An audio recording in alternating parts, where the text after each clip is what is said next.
اللهم صل وسلم على نبينا محمد وعلى آله وأصحابه أجمعين أما بعد. വേദിയിലെ ആദരണീയ വ്യക്തിത്വങ്ങളെ, സംഘടനാ ഭാരവാഹികളെ, ഈ വൈജ്ഞാനിക സദസ്സിനെ പ്രയോജനപ്പെടുത്തുന്നതിന് വേണ്ടി വളരെ നേരത്തെ തന്നെ ഇവിടെ എത്തിച്ചേർന്നിട്ടുള്ള സഹോദരി സഹോദരന്മാരെ, വിശ്വാസിനികളെ, അല്ലാഹു സുബ്ഹാനഹു വ തആല ഈ ഹോളിൽ ഇങ്ങനെ ഒരുമിച്ച് കൂടിയതുപോലെ നാളെ പരലോകത്ത് അവൻ്റെ ജന്നാത്തുൽ ഫിർദൗസിലും നമ്മെല്ലാവരെയും ഒരുമിച്ച് കൂട്ടി അനുഗ്രഹിക്കുമാറാകട്ടെ. ഞാനിവിടെ വന്നപ്പോൾ തന്നെ വളരെ സന്തോഷം നൽകുന്ന ഒരു കാര്യത്തിനാണ് സാക്ഷിയാകാൻ സാധിച്ചത്. ഇവിടുത്തെ മദ്രസയിലെ തഹ്ഫീദുൽ ഖുർആനിലെ കുട്ടികൾക്കുള്ള അനുമോദനം എന്നുള്ളത് എന്തുകൊണ്ട് നമുക്ക് വലിയ സന്തോഷം നൽകുന്ന കാര്യമാണ്. ദീനി വിജ്ഞാനത്തെയും വിദ്യാഭ്യാസത്തെയും നമുക്ക് കഴിയാവുന്ന വഴികളെല്ലാം ഉപയോഗിച്ച് പ്രോത്സാഹിപ്പിക്കുകയും കുട്ടികൾക്ക് നല്ല പിന്തുണ നൽകുകയും വേണം. പ്രത്യേകിച്ച് ഖുർആൻ മനഃപ്പാഠമാക്കിയ കുട്ടികൾ, 43 കുട്ടികൾ ഖുർആൻ മനഃപ്പാഠമാക്കി എന്ന് പറയുന്നത് ഒരു ചെറിയ കാര്യമല്ല. സ്ഥാപനം അതിൻ്റെ ദൗത്യം നിർവഹിക്കുന്നു എന്നാണ് നമുക്ക് മനസ്സിലാക്കാൻ സാധിക്കുന്നത്. എന്നാൽ അതോടൊപ്പം അത് തുടർന്ന് നിലനിർത്തി കൊണ്ടുപോകുക എന്നത് പഠിക്കുന്നത് പോലെ വലിയ ഒരു സംഗതിയാണ്. അതിൽ രക്ഷിതാക്കളും പഠിച്ചു പുറത്തിറങ്ങിയ കുട്ടികളും ശ്രദ്ധിക്കണമെന്നുകൂടി ഈ സന്ദർഭത്തിൽ ഓർമ്മപ്പെടുത്തുന്നു. അല്ലാഹു സുബ്ഹാനഹു വ തആല നമ്മുടെ എല്ലാ ത്യാഗപരിശ്രമങ്ങളും നമ്മിൽ നിന്ന് സ്വീകരിക്കുമാറാകട്ടെ. സഹോദരങ്ങളെ, ദുനിയാവിന് ഒരു വല്ലാത്ത ആസ്വാദനമുണ്ട്. ഐഹിക ജീവിതത്തിനൊരു മധുരമുണ്ട്. ആ മധുരം നുണയാൻ മനുഷ്യൻ ശ്രമിച്ചുകൊണ്ടേയിരിക്കും. വമൽ ഹയാത്തുദ് ദുനിയ ഇല്ലാ മതാഉൽ ഗുറൂർ. വിശുദ്ധ ഖുർആനിൽ എപ്പോഴും നമ്മൾ കേൾക്കുന്ന ഒരു വാചകമാണ്. സൂറത്ത് ആല ഇംറാനിലെ 185-ാമത്തെ ആയത്ത്. ഐഹിക ജീവിതം എന്ന് പറഞ്ഞാൽ അത് വഞ്ചിക്കുന്ന വിഭവമല്ലാതെ മറ്റൊന്നുമല്ല. വഞ്ചിക്കുന്ന വിഭവമാണ് ദുനിയാവ്. ഇമാം മുസ്ലിം ഉദ്ധരിക്കുന്ന ഒരു ഹദീസ് പ്രവാചകൻ ഇങ്ങനെ പറയുന്നുണ്ട്: ഇന്നദ്ദുനിയാ ഹുൽവത്തുൻ ഖളിറ, ഇന്നദ്ദുനിയാ ഹുൽവത്തുൻ ഖളിറ. ദുനിയാവ് എന്നാൽ മധുരമുള്ളതാണ്, പച്ചപ്പുള്ളതാണ്. ഇന്നമൽ ഹയാത്തുദ് ദുനിയ ലഅബുൻ വലഹു. ദുനിയാവ് പറഞ്ഞാൽ അത് കളിയാണ്, വിനോദമാണ്. ഇവിടെ എന്തൊക്കെ നമുക്ക് ആസ്വദിക്കാമെന്ന് ചിന്തിച്ചാൽ അതിന് തുറന്നു വെക്കപ്പെട്ട അവസരങ്ങൾ, സാധ്യതകൾ എന്ന് പറയുന്നത് നമുക്ക് വിശദീകരിക്കാൻ കഴിയാവുന്നതിനും അപ്പുറമാണ്. ഒരു വിശ്വാസിയെ, ഒരു മനുഷ്യനെ സംബന്ധിച്ചിടത്തോളം അതൊരു പരീക്ഷണമാണ്. എന്നാൽ എല്ലാ തരത്തിലുള്ള ആസ്വാദനങ്ങളുടെയും ഒരുപാട് സാധ്യതകൾ, ഒരുപാട് അവസരങ്ങൾ നമുക്ക് ചുറ്റുമുണ്ട്. എല്ലാ കാലത്തും മനുഷ്യൻ അത് ആസ്വദിക്കാൻ വേണ്ടി ശ്രമിച്ചിട്ടുണ്ട്. അതിനെ പരമാവധി ഉപയോഗപ്പെടുത്താൻ വേണ്ടി ശ്രമിച്ചിട്ടുണ്ട്. നമുക്ക് വിശുദ്ധ ഖുർആൻ പഠിപ്പിച്ചത്: സുയ്യിന ലിന്നാസി ഹുബ്ബുശ് ശഹവാതി മിനൻ നിസാഇ വൽ ബനീന വഖനാതീരിൽ മുഖന്തറ മിനൽ ദഹബി വൽ ഫിദ്ദത്തി വൽ ഖൈലിൽ മുസവ്വമ വൽ അൻആമി വൽ ഹർസ് ദാലിക മതാഉൽ ഹയാത്തിദ് ദുനിയ വല്ലാഹു ഇൻദഹു ഹുസ്നുൽ മആബ്. മനുഷ്യനെ അലങ്കാരമാക്കി നൽകപ്പെട്ടിരിക്കുന്നു, അലങ്കാരമാക്കി തോന്നിപ്പിച്ചിരിക്കുന്നു. എന്തൊക്കെയാണത്? ഹബ്ബുശ് ശഹവാത്ത്, ദേഹേച്ഛകളോടുള്ള ഇഷ്ടം. മിനൻ നിസാ, സ്ത്രീകളായി. വൽ ബനീൻ, മക്കളായി. വൽ ഖനാതീർ അൽ മുഖന്തറത്ത് മിനൽ ദഹബി വൽ ഫിദ്ദ, കൂമ്പാരമായി ഒരുമിച്ച് കൂട്ടിയ വെള്ളിയും സ്വർണവും. വൽ ഖൈലിൽ മുസവ്വമ, ലക്ഷണമൊത്ത കുതിര. വൽഅൻആമി വൽഹർഫ്, കാലിസമ്പത്തും കൃഷിയിടങ്ങളും, ദാലിക മതാഉൽ ഹയാത്തിദ് ദുനിയ, ഇത് ഐഹിക ജീവിതത്തിന്റെ വിഭവങ്ങളാണ്. എന്നാൽ അള്ളാഹുവിൻ്റെ അടുക്കലാണ് ഏറ്റവും നല്ല വാസസ്ഥലമുള്ളത്. മനുഷ്യന്റെ ഒരു ദൗർബല്യമാണ്, മനുഷ്യന്റെ ഒരു ബലഹീനതയാണ്, ഒരു കഴിവുകേടാണ്. എന്ത്? ഇവിടെയുള്ള ആസ്വാദനങ്ങളുടെ പുറകെ പോകുക എന്ന്. ഇവിടെയുള്ള പരമാവധി കാര്യങ്ങളെ ആസ്വദിക്കാൻ വേണ്ടി ശ്രമിച്ചുകൊണ്ടേയിരിക്കുക എന്നുള്ളത് മനുഷ്യന്റെ ഏറ്റവും വലിയ ഒരു കഴിവുകേടാണ്, ദൗർബല്യമാണ്. അതിങ്ങനെ എല്ലാ കാലത്തും എല്ലാ നിലക്കും ഉണ്ടായിട്ടുണ്ട്. അതൊക്കെ നിങ്ങൾ അധികാരത്തിന്റെ മത്ത് ആസ്വദിച്ച ഫറോവയുടെ ചരിത്രം ഖുർആനൊക്കെ പറഞ്ഞു തരുന്നുണ്ട് അല്ലെ. സ്വവർഗരതിയിൽ വലിയ രൂപത്തിലുള്ള ആസ്വാദനം കണ്ടെത്തിയ ലൂത്ത് നബിയുടെ ജനതയെ നമുക്ക് പഠിപ്പിച്ചു തരുന്നുണ്ട്. ബനു ഇസ്രായേലുകാർക്ക് ഉണ്ടായ അവർ എങ്ങനെയാണ് ദുനിയാവിനെ ഉപയോഗപ്പെടുത്തിയത് എന്ന് വിവിധ തലങ്ങളിൽ അല്ലാഹു സുബ്ഹാനഹു വ തആല നമുക്ക് വിശദീകരിച്ചിരുന്നുണ്ട്. പ്രത്യേകിച്ച് മുൻഗാമികൾ ബനു ഇസ്രായേലുകാർ നശിക്കാനുള്ള കാരണം സ്ത്രീകളായിരുന്നു. നിങ്ങൾ അവരുടെ കാര്യത്തിൽ അല്ലാഹുവിനെ ഭയപ്പെടണമെന്ന് മനുഷ്യന്റെ ലൈംഗിക വിശുദ്ധിയെ സംബന്ധിച്ച് വിശുദ്ധ ഖുർആൻ പ്രവാചകൻ സല്ലല്ലാഹു അലൈഹി വസല്ലം പ്രത്യേകം വിശദീകരിക്കുന്നത് നമുക്ക് കാണാൻ കഴിയും. പറയുന്നത് നമ്മൾ ഈ ജീവിക്കുന്ന സാഹചര്യത്തിൽ മാത്രമല്ല, ചുറ്റുമുള്ള ദുനിയാവിന്റെ വിഭവങ്ങളെ ആസ്വദിക്കാനും പരമാവധി എൻജോയ് ചെയ്യാനും എല്ലാ കാലത്തും മനുഷ്യർ ശ്രമിക്കാറുണ്ട്. അതിൻ്റെ പുതിയ പുതിയ രൂപങ്ങൾ നമ്മളിങ്ങനെ ഓരോ ദിവസവും പുതിയതായി കാണുകയും കേൾക്കുകയും ചെയ്യുന്നു. ഇപ്പോ എപ്സ്റ്റീൻ ഫയൽസ് എന്ന് പറയുന്ന ഒരു വലിയ ചർച്ച ഇപ്പോ ലോകത്ത് നടന്നുകൊണ്ടിരിക്കുകയാണ്. കഴിഞ്ഞ ഒരു 2-3 ആഴ്ച മുമ്പ് എല്ലായിടത്തും ആ ചർച്ചയുണ്ടായിരുന്നു. ഒരു മനുഷ്യൻ, അയാള് ലോകത്തെ വലിയ സമ്പന്നന്മാരിൽപ്പെട്ട ഒരാൾ, അയാൾക്ക് ഇന്ത്യൻ പ്രധാനമന്ത്രിയുമായി ബന്ധമുണ്ടായിരുന്നു. അയാളുടെ ഏറ്റവും അടുത്ത സുഹൃത്തുക്കളിൽ ഒരാൾ അമേരിക്കയുടെ ഇപ്പോഴത്തെ പ്രസിഡന്റാണ്, വലിയ സമ്പന്നനാണ്. എന്താണ് അയാൾ ചർച്ച ചെയ്യാനുള്ള കാരണം? അയാളുമായി ബന്ധപ്പെട്ട ലക്ഷക്കണക്കിന് ഫയലുകൾ പുറം ലോകത്ത് വന്നു. അയാളെ കുറ്റകൃത്യത്തിന്റെ പേരിൽ വിചാരണ ചെയ്ത് തടവിലടക്കപ്പെട്ട അദ്ദേഹം ജയിലിൽ വെച്ച് മരണപ്പെട്ടു. 1200 പെൺകുട്ടികളെ അയാൾ ലൈംഗികമായി ചൂഷണം ചെയ്തു എന്ന് പറയണം. 1200 പെൺകുട്ടികളെ. ലോകത്തെ എല്ലാ വലിയ ഉന്നത സ്ഥാനങ്ങളിൽ നിൽക്കുന്ന സ്റ്റീഫൻ ഹോക്കിങ്ങിനെ പോലെയുള്ള സയന്റിസ്റ്റുകളുമായി, ശാസ്ത്രജ്ഞന്മാരുമായി അയാൾക്ക് വലിയ അടുത്ത ബന്ധമാണ്. എല്ലാ രാജാക്കന്മാരും ഭരണാധികാരികളുമായി അയാൾക്ക് വലിയ ബന്ധമാണ്. ഈ ആളുകളൊക്കെ ഇയാളുടെ വലയിൽ വീണിട്ടുണ്ട്. ഈ പല ആളുകൾക്കും, എല്ലാവർക്കും നമുക്കറിയില്ല, പല ആളുകൾക്കും ഇദ്ദേഹം ഇങ്ങനെ പെൺകുട്ടികളെ എത്തിച്ചു കൊടുക്കുമായിരുന്നു. അതിനുവേണ്ടി ഇദ്ദേഹം പെൺകുട്ടികളെ കണക്ട് ചെയ്യാൻ വേണ്ടി ഇദ്ദേഹത്തിന്റെ ചുറ്റും വേറെ കുറെ സ്ത്രീകൾ വർക്ക് ചെയ്തിരുന്നു എന്നൊക്കെയാണ് അതുമായി ബന്ധപ്പെട്ട് പുറത്തു വന്ന വിവരങ്ങൾ പറയുന്നത്. 30 ലക്ഷത്തോളം ഫയൽസ് ഉണ്ടെന്നാ പറയുന്നത്. മുഴുവൻ പുറത്തു വരൂല, പുറത്തു വന്നതാണ് നമ്മൾ കേൾക്കുന്നത്. പുറത്തു വന്നാൽ അതിൽ കുടുങ്ങുന്നത് ലോകത്തെ എല്ലാവരും ആദരിക്കപ്പെടുന്ന വലിയ വലിയ ആളുകളായിരിക്കും.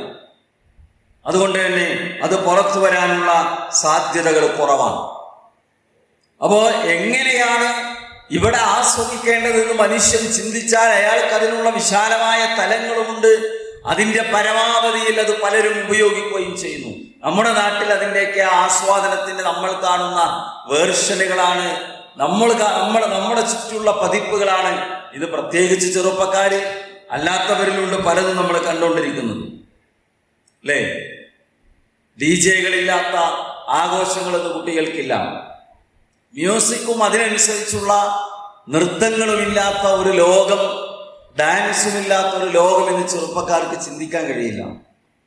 പ്രത്യേകിച്ച് വിദ്യാഭ്യാസ സ്ഥാപനങ്ങളിലൊക്കെ വർക്ക് ചെയ്യുന്ന ആളുകൾക്കറിയാം.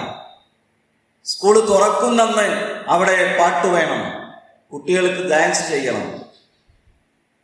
സ്കൂളിലെ ദിനാചരണങ്ങളുമായി ബന്ധപ്പെട്ട് ഓണം വന്നാൽ അതിൻ്റെ പേര്, പെരുന്നാൾ വന്നാൽ അതിൻ്റെ പേര്, ക്രിസ്മസ് വന്നാൽ അതിൻ്റെ പേര്, ന്യൂ ഇയർ വന്നാൽ അതിൻ്റെ പേര്, ഇനി സെൻഡ് ഓഫ് ഉണ്ടായാൽ അതിൻ്റെയും പേര്, ഏതെങ്കിലും അധ്യാപകർക്ക് യാത്രയപ്പ് കൊടുത്ത അതിൻ്റെ പേര്, ഒരു ടൂർ പോവുകയാണെങ്കിൽ വാഹനത്തിൽ കയറിയത് മുതൽ തിരിച്ച് എവിടെ നിന്നാണോ കയറിയത് അവിടെ ഇറങ്ങുന്നത് വരെ ബസ്സിനകത്ത് ഏതൊരു ടൂറിസ്റ്റ് ഡെസ്റ്റിനേഷനിലാണോ എത്തിപ്പെട്ടത് അവിടെ ഇറങ്ങി രാത്രിയുടെ ഇരുട്ടിന്റെ എല്ലാവിധ ഫീലിംഗ് ഉണ്ടാക്കി ലൈറ്റൊക്കെ അണച്ച് നടുവിൽ തീ കത്തിച്ച് ചുറ്റും അലങ്കാര ബൾബുകൾ തെളിയിച്ച് കാതടപ്പിക്കുന്ന ശബ്ദത്തിൽ മ്യൂസിക് ഇട്ട് അലക്ഷ്യമായി തുള്ളിച്ചാടുക എന്നതാണ് ആസ്വാദനത്തിന്റെ ചെറുപ്പക്കാരിൽ ഇപ്പോൾ നമ്മൾ കാണുന്ന ഒരു രൂപം എന്ന് പറയുന്നത്. എല്ലാ മേഖലയിലും നോക്കിങ്ങൾ പവിത്രമാണ് വിവാഹം. കല്യാണം എന്ന് പറഞ്ഞാൽ മുമ്പ് എങ്ങനെയായിരുന്നു, ഇപ്പോഴെന്താണ് വിവാഹം? വിവാഹത്തിന്റെ പേരിൽ എത്ര ഫംഗ്ഷനുകൾ ഒരു നാട്ടിൽ നടക്കും. വിവാഹത്തിന്റെ പേരിൽ നടക്കുന്ന എത്ര ഫംഗ്ഷനുകൾ ഉണ്ട്. നമ്മളൊക്കെ അതിന് വിധേയമായി പോയില്ലേ? ഈ ഒരു പുതിയ സംസ്കാരത്തോട് മാനസികമായി നമ്മൾ പതുക്കെ ഇഴകിച്ചേർന്ന് തുടങ്ങി. മതരംഗത്ത് വലിയ സംഭാവനകൾ അർപ്പിക്കുന്ന ആളുകൾക്ക് പോലും വിട്ടുനിൽക്കാൻ കഴിയില്ല എന്ന അവസ്ഥയുണ്ടായി. കഴിഞ്ഞ കുറച്ചു മുമ്പ് എന്നെ ഒരു നിക്കാഹിന് വിളിച്ചു. ഞാൻ പറഞ്ഞു, നാട്ടിലെ രീതികൾ ഇങ്ങനെയൊക്കെയാണ്, ഇതൊക്കെയാണെങ്കിൽ എനിക്ക് നിക്കാഹിന് ഖുത്ബക്ക് വരാൻ ബുദ്ധിമുട്ടുണ്ട്. അപ്പോ അദ്ദേഹം പറഞ്ഞു, അതൊരിക്കലും ഞാൻ അംഗീകരിച്ചു കൊടുക്കൂല. ഖുത്ബ കഴിഞ്ഞ ഉടനെ കോലം മാറി, രൂപം മാറി, സൗണ്ട് സിസ്റ്റം ഖുത്ബ പറഞ്ഞ അതേ മൈക്ക് ഉപയോഗിച്ച് അവിടെ പാട്ട് തുടങ്ങി, ഡാൻസ് തുടങ്ങി. അപ്പോ ആ വീട്ടിലെ ഒരു കാരണവർ എല്ലാ വെള്ളിയാഴ്ചയും നമ്മുടെ ഖുത്ബ കേൾക്കുന്ന നമ്മുടെ പള്ളിയിലുള്ള നമ്മുടെ സംവിധാനങ്ങൾക്കൊക്കെ നന്നായി ദാനധർമ്മങ്ങളൊക്കെ ചെയ്യുന്ന ആൾ പറയണം, ഇതൊന്നും ഇപ്പൊ നിയന്ത്രിച്ചാൽ നിൽക്കൂല, ഇതൊന്നും ഇപ്പൊ പറഞ്ഞിട്ട് കാര്യമില്ല. നിസ്സഹായതകളുള്ള മനുഷ്യരുണ്ടാകും, ഞാൻ അതിനെ പൂർണ്ണമായി അവഗണിക്കുന്നില്ല. പക്ഷേ വലിയൊരു ശതമാനവും മനസ്സുകൊണ്ട് ഇതിനോട് പതുക്കെ പൊരുത്തപ്പെട്ടു പോകുന്ന ഒരു സാഹചര്യത്തിലേക്ക് എത്തിപ്പെടുകയാണ്. മഞ്ഞക്കല്യാണമുണ്ട്, ഹെൽദിയുണ്ട്, മെഹന്തിയുണ്ട്, അല്ലെ, ഡെസ്റ്റിനേഷൻ മാരേജ് ഉണ്ട്. ഇങ്ങനെ എന്തൊക്കെയാണ്. സേവ് ദി ഡേറ്റ് മുതൽ ആരംഭിച്ചാൽ ഒരുപാട് ഫംഗ്ഷനുകളാണ്.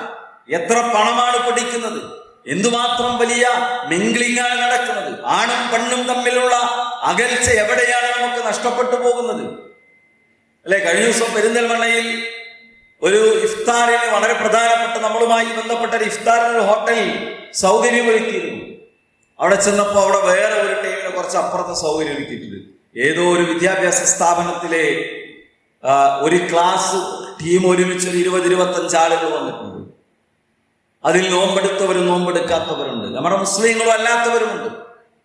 എന്നിട്ട് അവരെല്ലാവരും കൂടി ഒരുമിച്ചിരിക്കുന്നു. ആൺകുട്ടികളും പെൺകുട്ടികളുമുണ്ട്. സെൽഫി എടുക്കുന്നു, ഫോട്ടോ എടുക്കുന്നു, ഇടകലർന്നിരിക്കുന്നു, മടിയിലിരിക്കുന്നു. നോമ്പെന്തിനുള്ളതാ? ആസ്വാദനത്തിന്റെ എല്ലാ തലങ്ങളെയും എങ്ങനെ ഉപയോഗപ്പെടുത്താം, മഹത്തായ ആരാധനയെ എങ്ങനെ ആസ്വാദനത്തിന്റെ വേദിയാക്കാം, അതിന്റെ ഏറ്റവും നല്ലൊരു ഉദാഹരണമായിട്ട് എനിക്കത് തോന്നി. എന്നിട്ട് ആദ്യത്തെ ഘട്ടം കഴിഞ്ഞ് എല്ലാവരും ഭക്ഷണത്തിന്റെ മുന്നിൽ പോയിരുന്നു. ഈത്തപ്പഴം പിടിച്ച് ബാങ്കിന്റെ ശബ്ദത്തിന് കാതോർത്തിരുന്നു. അപ്പൊ ആത്മീയതയാണ്, അപ്പൊ മതമാണ്, ആരാധനയാണ്. അത് നോമ്പ് തുറന്നു കഴിഞ്ഞാൽ വീണ്ടും പഴയ രൂപമാണ്. കഴിഞ്ഞ ദിവസം വേറൊരു സ്ഥലത്തേക്ക് ഇഫ്താർ വിളിച്ചു. അവിടെ ചെന്നപ്പോ ഞാനിങ്ങനെ ഇറങ്ങിപ്പോരുമ്പോ പറഞ്ഞു, അവിടെ ഒരു മ്യൂസിക് ഉണ്ടായിരുന്നു, ഒരു പാട്ടുണ്ടായിരുന്നു, ഒരു ശബ്ദം കേട്ടപ്പോ എന്നോട് കൂടെ ആൾ പറഞ്ഞു, അത് പാട്ടല്ല, ലൈവായി അവിടെ വേറെ ആളുകൾ പാടുന്നുണ്ട്. നമ്മളാ ഇരിക്കുന്നത് ആ ഭാഗത്തേക്ക് എത്തിയിട്ടില്ല, കുറച്ചുപ്പുറത്തായിരുന്നു. അപ്പൊ ഇഫ്താറിനോടനുബന്ധിച്ച് ഒരു ഗസൽ പോലെ ഒരു സംവിധാനം അവിടെ ഒരുക്കിയിട്ടുണ്ട്. അപ്പുറത്തെ ആൾക്കാർ നോമ്പ് തുറക്കുന്നു, നോമ്പ് തുറന്നു ഉദയെടുക്കുന്നു, പോയി നിസ്കരിക്കുന്നു, നിസ്കാരം കഴിഞ്ഞ് ഭക്ഷണം കഴിക്കുന്നു, അല്ലേ? നോമ്പ് തുറക്കാതിരിക്കുന്നവർ പ്രാർത്ഥിക്കുന്നു. സമാന്തരമായി മറുഭാഗത്ത് ഒരു സ്റ്റേജ് കെട്ടി 2 മുട്ടണതും കൊട്ടണതും, അല്ലേ, ഒക്കെ ആയിട്ട് 2-3 ആൾക്കാർ മൈക്കും വെച്ച് ഇങ്ങനെ കുറച്ചൊരു അറബി വാക്കും ഇസ്ലാമിക ശബ്ദങ്ങളൊക്കെ ഉണ്ടെങ്കിൽ ഹലാലായി വെപ്പ്. അത് അവിടെ മറുഭാഗത്ത് നടന്നുകൊണ്ടിരിക്കുന്നു. ഞാൻ പറയുന്നത്, നമ്മൾ കേൾക്കാത്ത, നമ്മൾ കാണാത്ത എന്തെല്ലാം തരത്തിലുള്ള കാര്യങ്ങളാണ് ഓരോ ദിവസവും കാണുകയും കേൾക്കുകയും ചെയ്യേണ്ടി വരുന്നത്. എന്തെല്ലാം കാര്യങ്ങളാണ് ഓരോ ദിവസവും നമുക്ക് കാണുകയും കേൾക്കുകയും ചെയ്യേണ്ടി വരുന്നത്. അത് നോക്കി, സ്വതന്ത്ര ലൈംഗികതയുടെ ലഹരിയുടെ വലിയ വേലിയേറ്റം ഇവിടെ ഉണ്ടാകുന്നു. എല്ലാവരും ഉണർന്ന് അതിനെതിരെ ശബ്ദിക്കുകയാണ്. പ്രത്യേകിച്ച് ഒരു പ്രശ്നം മുന്നിൽ ഉണ്ടായാൽ, ഒരു കുട്ടി കൊല്ലപ്പെട്ടാൽ, ഒരു ചെറിയ കുട്ടിയുടെ കേസ് റിപ്പോർട്ട് ചെയ്യപ്പെട്ടാൽ, ഏതെങ്കിലും ഒരു വാർത്താ ചാനലിന്റെ ബ്രേക്കിംഗ് ന്യൂസായി ഒരു ലഹരി വേട്ട ഉണ്ടായാൽ, കൊച്ചി തുറമുഖത്ത് സൗത്ത് ആഫ്രിക്കയിൽ നിന്ന് വന്ന ഫ്രൂട്ട്സിന്റെ കൂടെ പിടിക്കപ്പെട്ടത് 2000 കോടിയുടെ MDMA. 2000 കോടിയുടെ MDMA എവിടേക്കാണ് പോകുന്നത്? ഞാൻ പറയാം, ഒരു വാർത്ത ബ്രേക്കിംഗ് ആയി ഇത് വന്നാൽ പിന്നെ അന്ന് നിയമസഭയിൽ അതാണ് ചർച്ച, അന്ന് ചാനൽ മുറിയിൽ അതാണ് ചർച്ച, അന്നത്തെ പ്രസംഗങ്ങളുടെ വിഷയം അതാണ്, അന്നത്തെ പത്രങ്ങളുടെ മുഖപ്രസംഗം അതാണ്, അന്ന് അങ്ങാടിയിലെ ചർച്ച ഏതാണ്? ആ വാർത്തയുടെ സമയം അവസാനിച്ച് പുതിയൊരു വാർത്ത വന്ന് അത് കഴിഞ്ഞു. കേരള നിയമസഭ കഴിഞ്ഞ 5 കൊല്ലത്തിനിടയിൽ 2 തവണയാണ് ലഹരി സമൂഹത്തെ ബാധിക്കുന്നതുമായി ബന്ധപ്പെട്ട ചർച്ച നടന്നത്. 7ാം ക്ലാസ്സിലും 6ാം ക്ലാസ്സിലും പഠിക്കുന്ന കുട്ടികൾ MDMA ഉപയോഗിക്കുന്നു, മാരകമായ സിന്തറ്റിക് ലഹരി ഉപയോഗിക്കുന്നു. ഇങ്ങനെ ഓരോ പ്രശ്നങ്ങൾ നിങ്ങൾ നോക്കി. സ്വതന്ത്ര ലൈംഗികത എന്നുള്ളത് അതിന്റെ എല്ലാ സീമകളും ലംഘിച്ച് പുറത്തു വന്നു. കഴിഞ്ഞ ഒരു 2 ആഴ്ച മുമ്പ് കേരളത്തിൽ വലിയൊരു ചർച്ചയുണ്ടായി. എന്താണെന്നറിയോ? ഒരു ലേഡി തന്റെ ബോഡി കൗണ്ട് പുറത്തു പറഞ്ഞു എന്നാണ്. ബോഡി കൗണ്ട് പുറത്തു പറഞ്ഞു. എന്താ ബോഡി കൗണ്ട്? ഞാൻ എത്ര ആളുകളുമായി ശരീരം പങ്കുവച്ചിട്ടുണ്ട് എന്നതിന്റെ എണ്ണം. ഇന്നാലില്ല. യൂറോപ്പ്, പാശ്ചാത്യ നാടുകളിലൊക്കെ അത് കേൾക്കാറുണ്ട്. പലരും വീഡിയോ ചെയ്യാറുണ്ട്. ഇന്റർവ്യൂ നടത്തുമ്പോ ബോഡി കൗണ്ട് ചോദിക്കും. അപ്പൊ ഒരു മടിയില്ലാണ്ട് പറയും. ഇത് നോർമലൈസ് ചെയ്യാം. ഇതൊക്കെ സർവ്വസാധാരണമാണ് എന്ന് ആളുകളെ പഠിപ്പിക്കുകയാണ്. ആളുകൾ ഇതിലേക്ക് വലിച്ചുകൊണ്ടിരിക്കുകയാണ്. ഇതൊന്നും വലിയ തെറ്റല്ല എന്ന ഒരു മെസ്സേജ് കൊടുക്കുകയാണ്. എന്താ സ്ത്രീ പറഞ്ഞത്? 10 എന്റെ ബോഡി കൗണ്ട് എന്നൊരു മലയാളി വനിത പരസ്യമായി പറയാം, സോഷ്യൽ മീഡിയയിൽ പറയാം. 10 എന്റെ ബോഡി കൗണ്ട്. ഞാൻ 10 ആളുകളുമായി ശരീരം പങ്കുവച്ചിട്ടുണ്ട്. ഇനി എങ്ങോട്ടാണ് എത്തേണ്ടത്? ഇനി എത്ര നമ്മൾ അധപ്പതിക്കാനുണ്ട്? ഇതിനേക്കാൾ വലിയ ഏത് ഗർത്തത്തിലേക്കാണ് നമ്മൾ പോയി വീഴേണ്ടത്? അല്ലേ? പ്രണയം ഒരു തെറ്റായി കാണുന്ന എത്ര രക്ഷിതാക്കൾ ഉണ്ടാകും? പ്രണയം എന്നുള്ളത് ഒരു തെറ്റായി കാണുന്ന എത്ര രക്ഷിതാക്കൾ ഉണ്ടാകും? പ്രേമത്തെ കുറിച്ച് നിങ്ങളൊക്കെ ഒരു അഭിപ്രായം എന്താണ്? അടുത്ത ഒരു 5 തെറ്റാണ് നിങ്ങൾക്ക് ആർക്കും അഭിപ്രായ വ്യത്യാസം ഉണ്ടാവില്ല. ഞാൻ അതിനെ കുറിച്ചല്ല പറയുന്നത്. 5 കൊല്ലം കഴിഞ്ഞാൽ രക്ഷിതാക്കൾ വിവാഹം അന്വേഷിക്കേണ്ടി വരില്ല. എല്ലാവരും അവരവരുടെ ഇണകളെ സ്വയം കണ്ടെത്തുന്ന എല്ലാം പ്രണയവിവാഹങ്ങളായി മാറാൻ സാധ്യതയുണ്ട് എന്ന് വിശ്വസിക്കാത്ത ആൾക്കാരോട് വളരെ കുറച്ചായിരിക്കും. അത് പർദ്ദയിട്ടവളും പ്രണയത്തിൽ വീണു പോകുന്നു. ഇവിടെ ഒരു നോർമലൈസേഷൻ നടക്കുന്നുണ്ട്. എല്ലാവിധ വൃത്തികേടുകളും.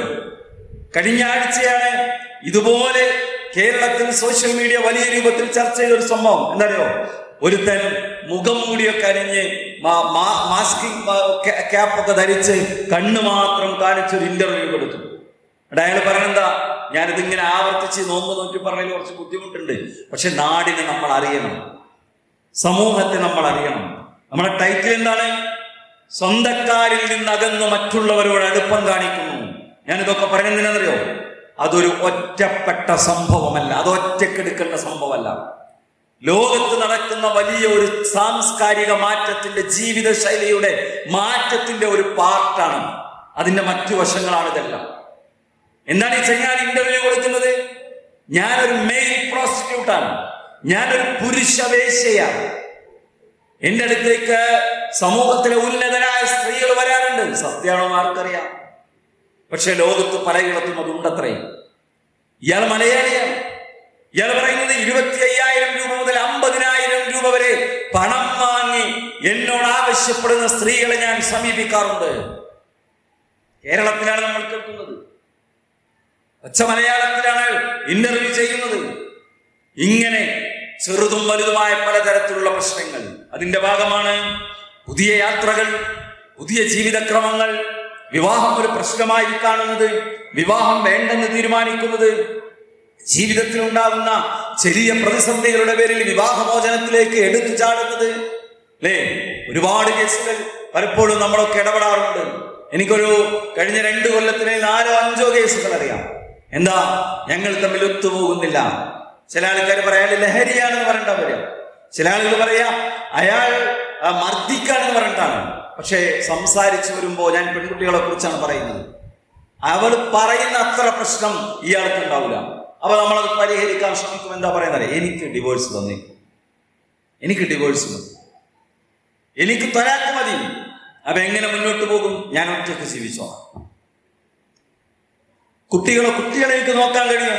ഞാൻ ബിടെക് കഴിഞ്ഞാൽ എനിക്ക് എംടെക്കിന് പോകണം, ഞാൻ BBA കഴിഞ്ഞാൽ എനിക്ക് MBA പഠിക്കണം, ഞാൻ നേഴ്സിംഗ് കഴിഞ്ഞാൽ എനിക്ക് ജോലിക്ക് പോകണം, എനിക്ക് സ്വന്തം കാലിൽ നിൽക്കണം, എനിക്ക് സ്വന്തമായി വരുമാനം ഉണ്ടാകണം. പ്രശ്നം അപ്പോൾ എന്താണ്? അയാളുടെ ലഹരിയാണോ പ്രശ്നം? അയാളുടെ അക്രമമാണോ പ്രശ്നം? അമ്മായിനെ ഉപദ്രവിക്കുന്നു, ശല്യം ചെയ്യുന്നതാണോ പ്രശ്നം? ഒന്നുമല്ല. കാരണം പറഞ്ഞു വരുന്നത് ഇതാണ്. ഇങ്ങനെയൊക്കെ പ്രശ്നങ്ങളുണ്ട്, ഇല്ലെന്നല്ല, കാരണങ്ങൾ പറഞ്ഞു വരുന്നതാണ്. അടുത്തേക്ക് എത്തുമ്പോ സമൂഹത്തിലെ പുതിയ ജീവിത ശൈലിയിലേക്ക് മാറുക. ഒറ്റക്ക് നിൽക്കുക, സ്വന്തം കാലിൽ നിൽക്കുക, സ്വന്തം ജോലി ഉണ്ടാവുക, സ്വന്തമായി വരുമാനം ഉണ്ടാവുക. ഇതൊരു പുതിയ ചിന്തയാണ്. ഒറ്റക്ക് ജീവിക്കാനുള്ള താല്പര്യം അതാണ്. കഴിഞ്ഞ ദിവസം ഞാനൊരു വീഡിയോ എനിക്കൊരാൾ അയച്ചു തന്നു. ഒരു പെൺകുട്ടി കുറച്ചൊക്കെ മതവുമായി ബന്ധപ്പെട്ട കാര്യങ്ങളൊക്കെ സോഷ്യൽ മീഡിയയിൽ നന്നായി സംസാരിച്ചിരുന്ന ഒരാൾ. അയാൾ പറയാം, ഞാനിപ്പോൾ ഉള്ളത് മൂന്നാറിലാണ്, എൻ്റെ ഇതൊരു സോളോ ട്രിപ്പാണ്. സോളോ ട്രിപ്പ് എന്താ? ഒറ്റക്ക് ടൂർ പോകുക. അത് മൂന്നാർക്കല്ല, ഗോവയിൽ പോകും, അത് കാശ്മീരിൽ പോകും, അത് ലക്ഷദ്വീപിൽ പോകുന്നു അല്ലെ. ബൈക്കിൽ ഒരു പെൺകുട്ടി ഒറ്റയ്ക്ക് തനിക്ക് ആവശ്യമായ എല്ലാ സാധന സാമഗ്രികളും പിന്നിൽ വലിയ ബാഗിൽ കെട്ടിവെച്ച് കാശ്മീരിലേക്ക് ബുള്ളറ്റ് ഓടിച്ച് യാത്ര പോകുന്നു. ആരെ കുറിച്ചാ പറയണെന്നൊക്കെ നിങ്ങൾ ചിന്തിക്കണം. നിങ്ങൾ ഇന്ന് വീട്ടിൽ പോയിട്ട് നമ്മുടെ മക്കളോട് ചോദിക്കാം, ഈ പറഞ്ഞ എല്ലാ പ്രശ്നവും ഒരുക്കേണ്ടതല്ല, കാശ്മീർക്ക് ബുള്ളറ്റുമ പോകാൻ ആഗ്രഹമുണ്ടോ എന്ന് ചോദിക്കാം. എന്റെ വീട്ടിലെ കുട്ടിയോടും ചിലപ്പം പറയും ഉണ്ട്. ഈ ജീവിത ശൈലി എങ്ങനെയാണ് നമ്മളിലേക്ക് കടന്നു വരുന്നത്? ഈ ജീവിത ശൈലി എങ്ങനെയാണ് നമ്മുടെ വീടുകളിലേക്ക് കടന്നു വരുന്നത്? ഈ ജീവിത ശൈലി എങ്ങനെയാണ് സലഫികളുടെ വീടാന്തരീക്ഷങ്ങളിലേക്ക് കടന്നു വരുന്നത്? നമ്മൾ ഭയപ്പെടണം. സോളോ ട്രിപ്പുകളാണ്, സ്ട്രേഞ്ചേഴ്സ് ട്രിപ്പ്. നിങ്ങൾ കേട്ടിട്ടുണ്ടോ? സ്ട്രേഞ്ചേഴ്സ് ട്രിപ്പുകൾ എന്തറിയോ? ഇവിടുത്തെ ഒരുപാട് ട്രാവൽ കമ്പനികൾ, ടൂർ കമ്പനികളുണ്ട്. അവർ പാക്കേജ് പ്രഖ്യാപിക്കും. എന്താ പാക്കേജ്? ഇതുവരെ കണ്ടിട്ടില്ലാത്ത ആളുകളോടൊപ്പമുള്ള യാത്ര. ഒരു 10 ആള് ഒരു പാക്കേജിൽ അവർ കൊണ്ടുപോകണമെങ്കിൽ, ഒരു 20 ആളെ കൊണ്ടുപോകണമെങ്കിൽ, ഈ 20 ആളും പരസ്പരം അറിയാത്ത ആളുകളായിരിക്കും. അതുകൊണ്ട് പറയാണ്, ഇത് ഭയങ്കര എൻജോയ്മെന്റ് ആണ്, ഇത് ഭയങ്കര രസമാണ്. ആ സോളോ ട്രിപ്പിന്റെ വീഡിയോ ഇട്ട് പെൺകുട്ടി പറയുന്നുണ്ട്, സോളോ ട്രിപ്പ് നിങ്ങൾ ഒരു തവണ പോയാണല്ലോ, പിന്നെ നിങ്ങളത് പോയിക്കൊണ്ടേയിരിക്കും. അപ്പോ വീടിനേക്കാൾ, കുടുംബങ്ങളെക്കാൾ, ഭർത്താവിനേക്കാൾ, ഭാര്യയേക്കാൾ, മക്കളെക്കാൾ, ഇത് പെൺകുട്ടികളിൽ മാത്രമല്ല ആൺകുട്ടികളിലുമുണ്ട്. ചെറുപ്പക്കാരും സോളോ ട്രിപ്പിന്റെ ആളുകളുണ്ട്. പുരുഷന്മാരിലും ഈ വീടുകളെക്കാളും കുടുംബ ബന്ധങ്ങളെക്കാളും ആസ്വാദികരമായത് സോൾറ്റിറ്റ്യൂഡാണ്, ഒറ്റക്കുള്ളതാണ് എന്ന് ചിന്തിക്കുന്ന ചെറുപ്പക്കാരുമുണ്ട് അല്ലേ. ഫുഡ് സ്പോട്ടുകൾ തേടിയുള്ള ചെറുപ്പക്കാരുടെ യാത്ര നിങ്ങൾ കണ്ടിട്ടുണ്ടാവും. അത് വീഡിയോയുടെ സ്റ്റാറ്റസ്. വീട്ടിലെ ഭാര്യക്ക് എന്താ തിന്നാൻ കൊടുത്തത്, വീട്ടിലെ മക്കൾ എന്താ കഴിച്ചൊന്നുമില്ല, ഓനെ പുതിയ പിന്നെ ഫിഷിന്റെ, ചിക്കന്റെ, മട്ടന്റെ, ബീഫിന്റെ അല്ലെ, അറേബ്യൻ, ചൈനീസ്, ഇറ്റാലിയൻ, ഫ്രഞ്ച് എന്നൊക്കെ പറഞ്ഞിട്ട് അവിടെ ഇവിടെ പോയി തിന്ന, അതിന്റെ വീഡിയോ ഇടുക, അത് സോഷ്യൽ മീഡിയയിൽ ഇടുക. സ്പോട്ടുകൾ. ഇന്നലെ ഒരു ദിവസം പറയാണ്, ഞങ്ങളുടെ ഒരു ഗ്രൂപ്പ് ഉണ്ട്, ഇതാണ് ഒരു വാട്സാപ്പ് ഗ്രൂപ്പ്. എന്താ വാട്സാപ്പ് ഗ്രൂപ്പ്? പുതിയ ഫുഡ് സ്പോട്ടുകൾ ഇടാനുള്ള വാട്സാപ്പ് ഗ്രൂപ്പ്. നിങ്ങൾ നോക്ക്, ജീവിതത്തിൽ എന്തിനെയാണ് ആളുകൾ സീരിയസ് ആയി കാണുന്നത്? ജീവിതത്തിൽ എന്തിനെയാണ് ആളുകൾ സീരിയസ് ആയി കാണുന്നത്? അല്ലേ, ചില ക്ലബുകളുണ്ട്. എന്താ, 4 ലക്ഷം, 5 ലക്ഷം, 10 ലക്ഷം വില വരുന്ന ബൈക്കുകൾ വാങ്ങിയ ആളുകളുടെ മാത്രം ക്ലബ്ബ്. അവ എറണാകുളത്തവർ എല്ലാ ഞായറാഴ്ചയും ഒത്തുകൂടും, അല്ലെങ്കിൽ മാസത്തെ ഒരു ഒത്തുകൂടും. എന്നിട്ട് അവർ വർത്താനൊക്കെ പറഞ്ഞ് പിരിഞ്ഞു പോലും. ചില പ്രത്യേക ലഹരി ഉപയോഗിക്കുന്ന ആളുകളുടെ ക്ലബ്ബുകളുണ്ട്. അവര് എല്ലാരും കൂടി ഏതെങ്കിലും ഒരു പ്രത്യേക ദിവസം, മാസത്തിൽ, വർഷത്തിൽ, ആഴ്ചയിൽ ഒത്തുകൂടുന്നു. ആളുകൾ എന്തിനാണ് ഇമ്പോർട്ടൻസ് കൊടുക്കുന്നത്? ആളുകൾ ഏതിനാണ് പ്രാധാന്യം കൊടുക്കുന്നത്? ആളുകളുടെ ജീവിതത്തിൽ ഏതാണ് അവർ ഏറ്റവും അധികം എൻജോയ് ചെയ്യുന്നത് എന്ന് ചോദിച്ചാൽ ഇതൊക്കെയാണ്. നമ്മൾ ചിന്തിക്കുന്ന, നമ്മൾ കാണുന്ന, നമ്മൾ പറയുന്ന, സാധാരണഗതിയിൽ മനുഷ്യന് ആസ്വാദനം കൊടുത്തിരുന്ന എല്ലാ കാര്യങ്ങളെയും മാറ്റിവെക്കുന്നു. ഒറ്റക്ക് എന്ന ഒരു ചിന്തയിലേക്ക് മാറുന്നു. എന്റെ ആസ്വാദനം എന്ന ഒരു കാഴ്ചപ്പാടിലേക്ക് മനുഷ്യൻ മാറുന്നു അല്ലേ? എന്നാൽ ഈ പറയുന്നതൊക്കെ മനുഷ്യന് ആസ്വാദനം നൽകുന്നുണ്ടോ? ഈ മനുഷ്യനൊക്കെ പറയുന്ന കാര്യങ്ങളെല്ലാം ഈ പറയുന്ന ആളുകൾക്കെല്ലാം യഥാർത്ഥ എൻജോയ്മെന്റിലേക്ക് അവർ എത്തിക്കുന്നുണ്ടോ? കുടുംബാന്തരീക്ഷം വിട്ട്, ജീവിതത്തിൽ കുടുംബാന്തരീക്ഷം വിട്ട്, മാതാപിതാക്കൾക്കപ്പുറം, മക്കൾക്കപ്പുറം, ഇണക്കപ്പുറമുള്ള മറ്റു ബന്ധങ്ങളാണ്, മറ്റു ഒറ്റപ്പെട്ട ആസ്വാദനങ്ങളാണ് ജീവിതത്തിലെ ഏറ്റവും വലിയ എൻജോയ്മെന്റ് എന്ന് ചിന്തിക്കുന്നവർ യഥാർത്ഥ ഹാപ്പിനെസ് ആസ്വദിക്കുന്നുണ്ടോ എന്ന് ചോദിച്ചാൽ ഇല്ല എന്നതാണ് പഠനങ്ങൾ പറയുന്നത്, യാഥാർത്ഥ്യം എന്ന് പറയുന്നത് അല്ലേ? കേരളത്തിലെ ആളുകളുടെ മാനസികാരോഗ്യവുമായി ബന്ധപ്പെട്ട ചർച്ചകൾ കേട്ടിട്ടുണ്ടോ? മെന്റൽ ഹെൽത്ത്, മാനസികാരോഗ്യം. യുവാക്കൾക്കിടയിൽ സ്ട്രെസ് കൂടുന്നു. ഫുഡ് സ്പോട്ടുകൾ തേടിപ്പോയി, 100 കിലോമീറ്റർ ബൈക്ക് ഓടിച്ചു പോയി, 500 രൂപയുടെ ഒരു കപ്പ് ചായ. നിങ്ങൾ കണ്ടിട്ടുണ്ടോ? ഇപ്പോ ട്രെൻഡുകളെ കുറഞ്ഞോന്ന് എനിക്കറിയില്ല. എന്നാ കാപ്പിക്കുരു ഏതോ ഒരു ജീവി തിന്ന് ആ കാപ്പിക്കുരു അതിന്റെ മലത്തിലൂടെ പുറത്തു വന്നാൽ ആ കുരു എടുത്ത് പൊടിച്ച് ചായ ഉണ്ടാക്കിയാൽ കേരളത്തിൽ ആ ചായയുടെ വില 1000 രൂപയാണ്. ആ ചായ കുടിക്കാൻ വൈകുന്നേരങ്ങളിൽ സുഹൃത്തുക്കളോടൊപ്പം ബൈക്ക് എടുത്ത് യാത്ര പോകുന്നത് 100 കിലോമീറ്ററും 150 കിലോമീറ്ററുമാണ്. ആലോചിച്ച് ഇത്രയും ദൂരം പോയി ചായ കുടിക്കാൻ, ഒരു ജ്യൂസ് കുടിക്കാൻ. ഒരിക്കൽ ഞാൻ ഒരാളുടെ കൂടെ ഇങ്ങനെ യാത്ര വരുമ്പോ ഗുരുവായൂർ ഒരു സ്ഥലത്തെത്തി പറഞ്ഞു, രാത്രി 12 മണിക്ക് ഒരു പ്രോഗ്രാം കഴിഞ്ഞ് മടങ്ങാൻ ഇവിടെ നല്ല ജ്യൂസ് കിട്ടും. അവിടെ ഉള്ള ഒരാൾ പറയണേ, എന്താണ്, ഞാൻ 25 കിലോമീറ്റർ വണ്ടി ഓടിച്ചാണ് ഈ ജ്യൂസ് കുടിക്കാൻ വന്നത്. എപ്പോ? രാത്രി 12 മണിക്ക്. രാത്രി 12 മണിക്ക്. ഇതൊക്കെ ഭയങ്കര സംഭവമാണ് എന്ന് ആളുകൾ വിശ്വസിക്കുന്നു. ഈ യാത്രകളും ഈ ജ്യൂസും ഈ ചായയും ഈ സോളോ ട്രിപ്പും ഈ സ്ട്രേഞ്ചേഴ്സ് ട്രിപ്പും അല്ലേ, ഈ മൈ ബോഡി മൈ ചോയ്സും, ഈ പറയുന്ന എല്ലാ ആസ്വാദനത്തിന്റെ ഈ ഡിജെയും ഈ സംഗീതവും ഈ ഗസലും ഈ സൂഫി ഗാനങ്ങളും എല്ലാം ഉണ്ടായിട്ടും ആളുകളുടെ അവസ്ഥ എന്താണ്? ആളുകൾ സ്ട്രെസ്സിലാണ്. മാനസിക സമ്മർദ്ദം യുവാക്കൾക്കിടയിൽ കൂടുന്നു എന്നാണ് പഠനം പറയുന്നത്. ലോകത്തെല്ലായിടത്തും ഈ ജീവിത രീതി എവിടെയൊക്കെ കടന്നുപോയിട്ടുണ്ടോ അവിടെ ആളുകളുടെ മാനസികാരോഗ്യം തകർന്നു പോയിട്ടുണ്ട്. WHO പുറത്തുവിടുന്ന കണക്കുണ്ട്, 10 മുതൽ 19 വയസ്സ് വരെയുള്ള യുവാക്കളിൽ 7-ൽ ഒരാൾക്ക് മെന്റൽ സ്ട്രെസ് ഉണ്ടായിരിക്കും, മാനസിക പ്രശ്നങ്ങൾ നേരിടുന്നുണ്ടെന്നാണ്. ലോകത്തെല്ലായിടത്തും ഇതുമായി ബന്ധപ്പെട്ട പഠനങ്ങളുണ്ട്. അമേരിക്കൻ സൈക്കോളജിക്കൽ അസോസിയേഷന്റെ പഠനമുണ്ട്. ഏകദേശം 60 മുതൽ 70 വരെ ശതമാനം വിദ്യാർത്ഥികൾക്ക് സ്ട്രെസ് ഉണ്ട്, മാനസിക സമ്മർദ്ദം ഉണ്ട്. ഇത് നമ്മൾ കുറച്ച് ഗൗരവത്തിലെടുക്കേണ്ട വേറെ ഒരു തലത്തിനുണ്ട്. കുട്ടികളുടെ സ്വഭാവമാറ്റമൊക്കെ വരുമ്പോ ഓന്റെ വാശിയാണ്, ദേഷ്യമാണെന്ന് പറഞ്ഞ് വേഗം തള്ളണ്ട, വേഗം ശിക്ഷാ നടപടികളിലേക്ക് പോകേണ്ട. അത് നമ്മളെങ്ങനെ കൈകാര്യം ചെയ്യണമെന്നൊരു ഭാഗം പറയണമെന്ന് വിചാരിക്കുന്നു ഇൻഷാ അല്ലാഹ് സമയം അനുവദിക്കുമെങ്കിൽ. സ്ട്രെസ് എന്നുള്ള ഒരു യാഥാർത്ഥ്യം ഇവിടെ നിലനിൽക്കുന്നു എന്നാണ്.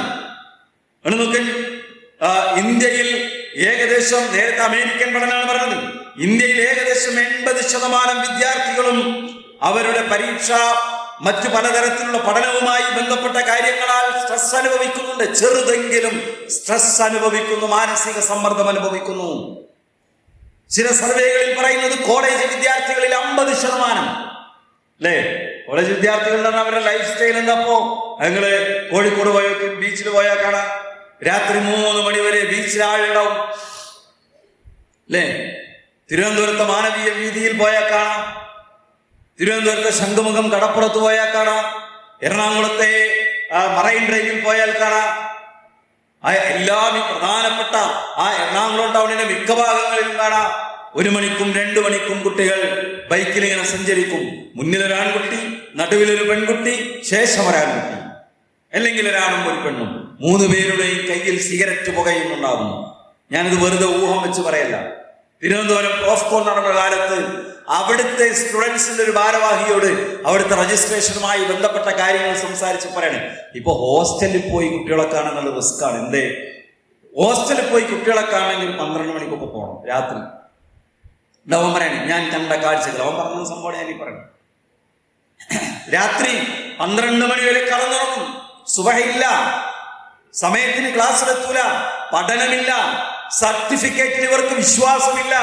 അതൊക്കെ പഠിച്ചാ പോരെ, ഞാൻ ബിസിനസ്സുകാരനാകും അതുകൊണ്ട് എനിക്ക് സർട്ടിഫിക്കറ്റ് ആവശ്യമില്ല എന്ന ലോകത്തെ ഏറ്റവും പിന്തിരിപ്പൻ വിദ്യാഭ്യാസ ആശയം നമ്മുടെ പുതിയ തലമുറ കൈവച്ച് മുന്നോട്ട് പോവുകയാണ്. അങ്ങനെ കുട്ടികളോട് സംസാരിച്ചാൽ മനസ്സിലാവും.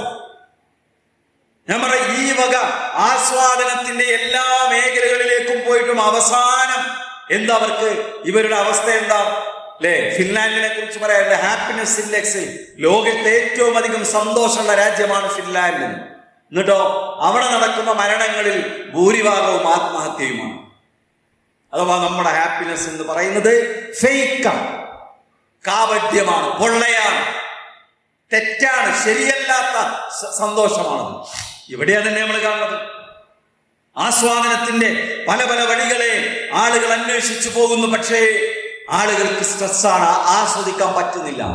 പിന്നെ ഈ സോഷ്യൽ മീഡിയയിൽ ഒന്ന് പറയുന്നതോ ഫേക്കാണ്, തെറ്റായ ആശയം പറയും.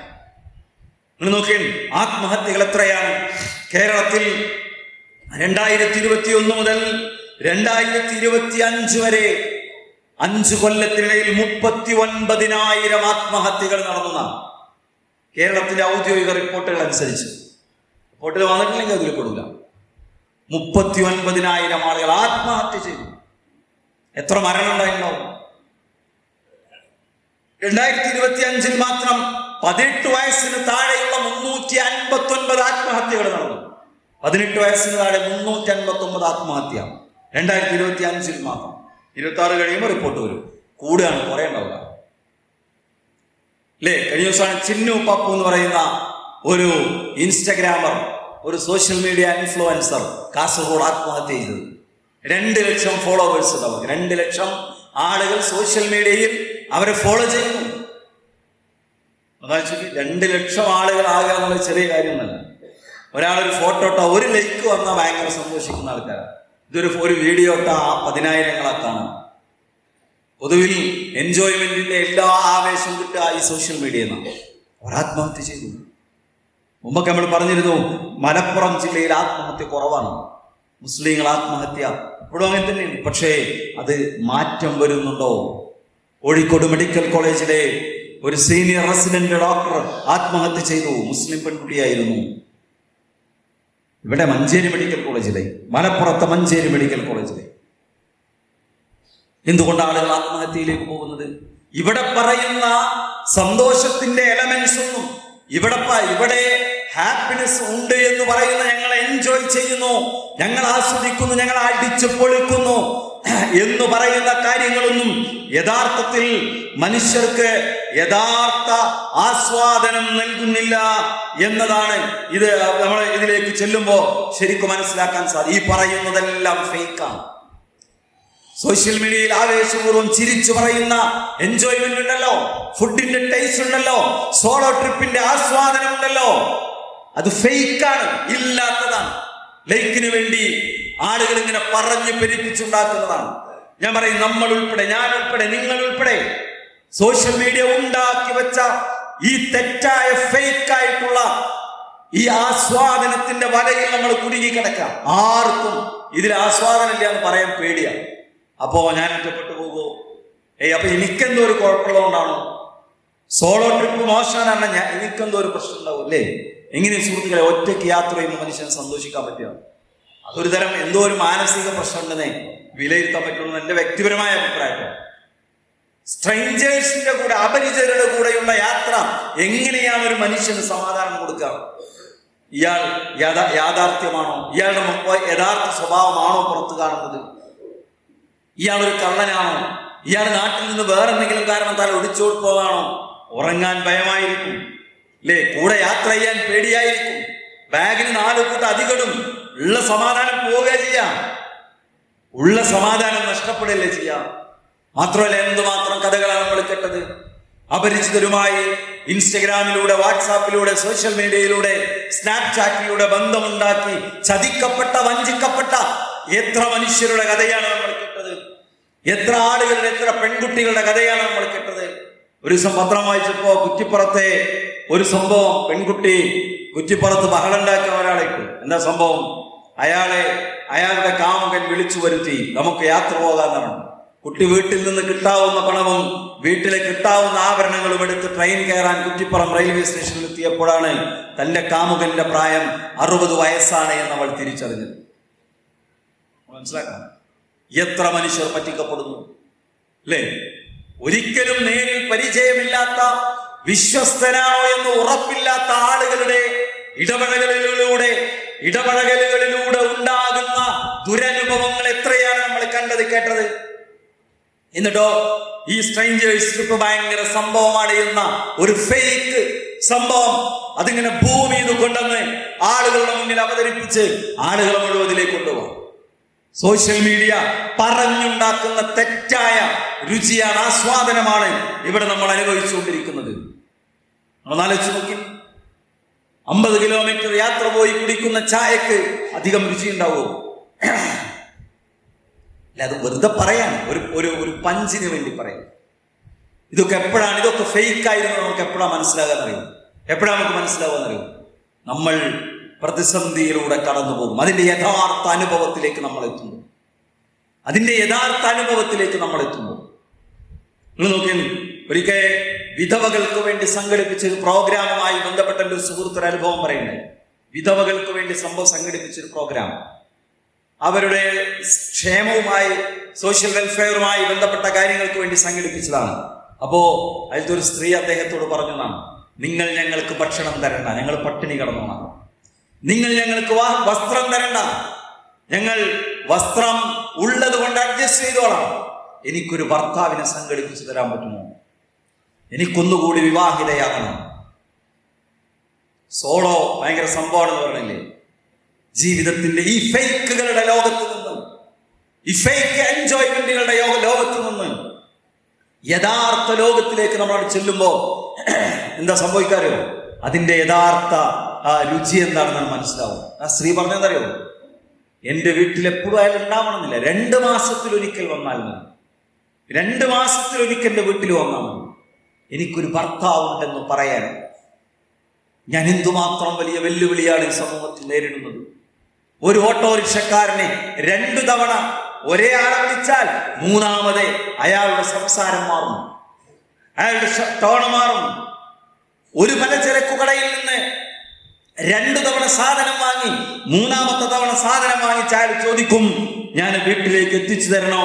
നിങ്ങൾ ഇങ്ങനെ ഒറ്റയ്ക്ക് യാത്ര ചെയ്ത് ബുദ്ധിമുട്ടണോ എന്ന് ചോദിക്കുന്നു. സുരക്ഷിതത്വം എന്ന് പറയുന്ന ഒരു സംഗതിയുണ്ട്.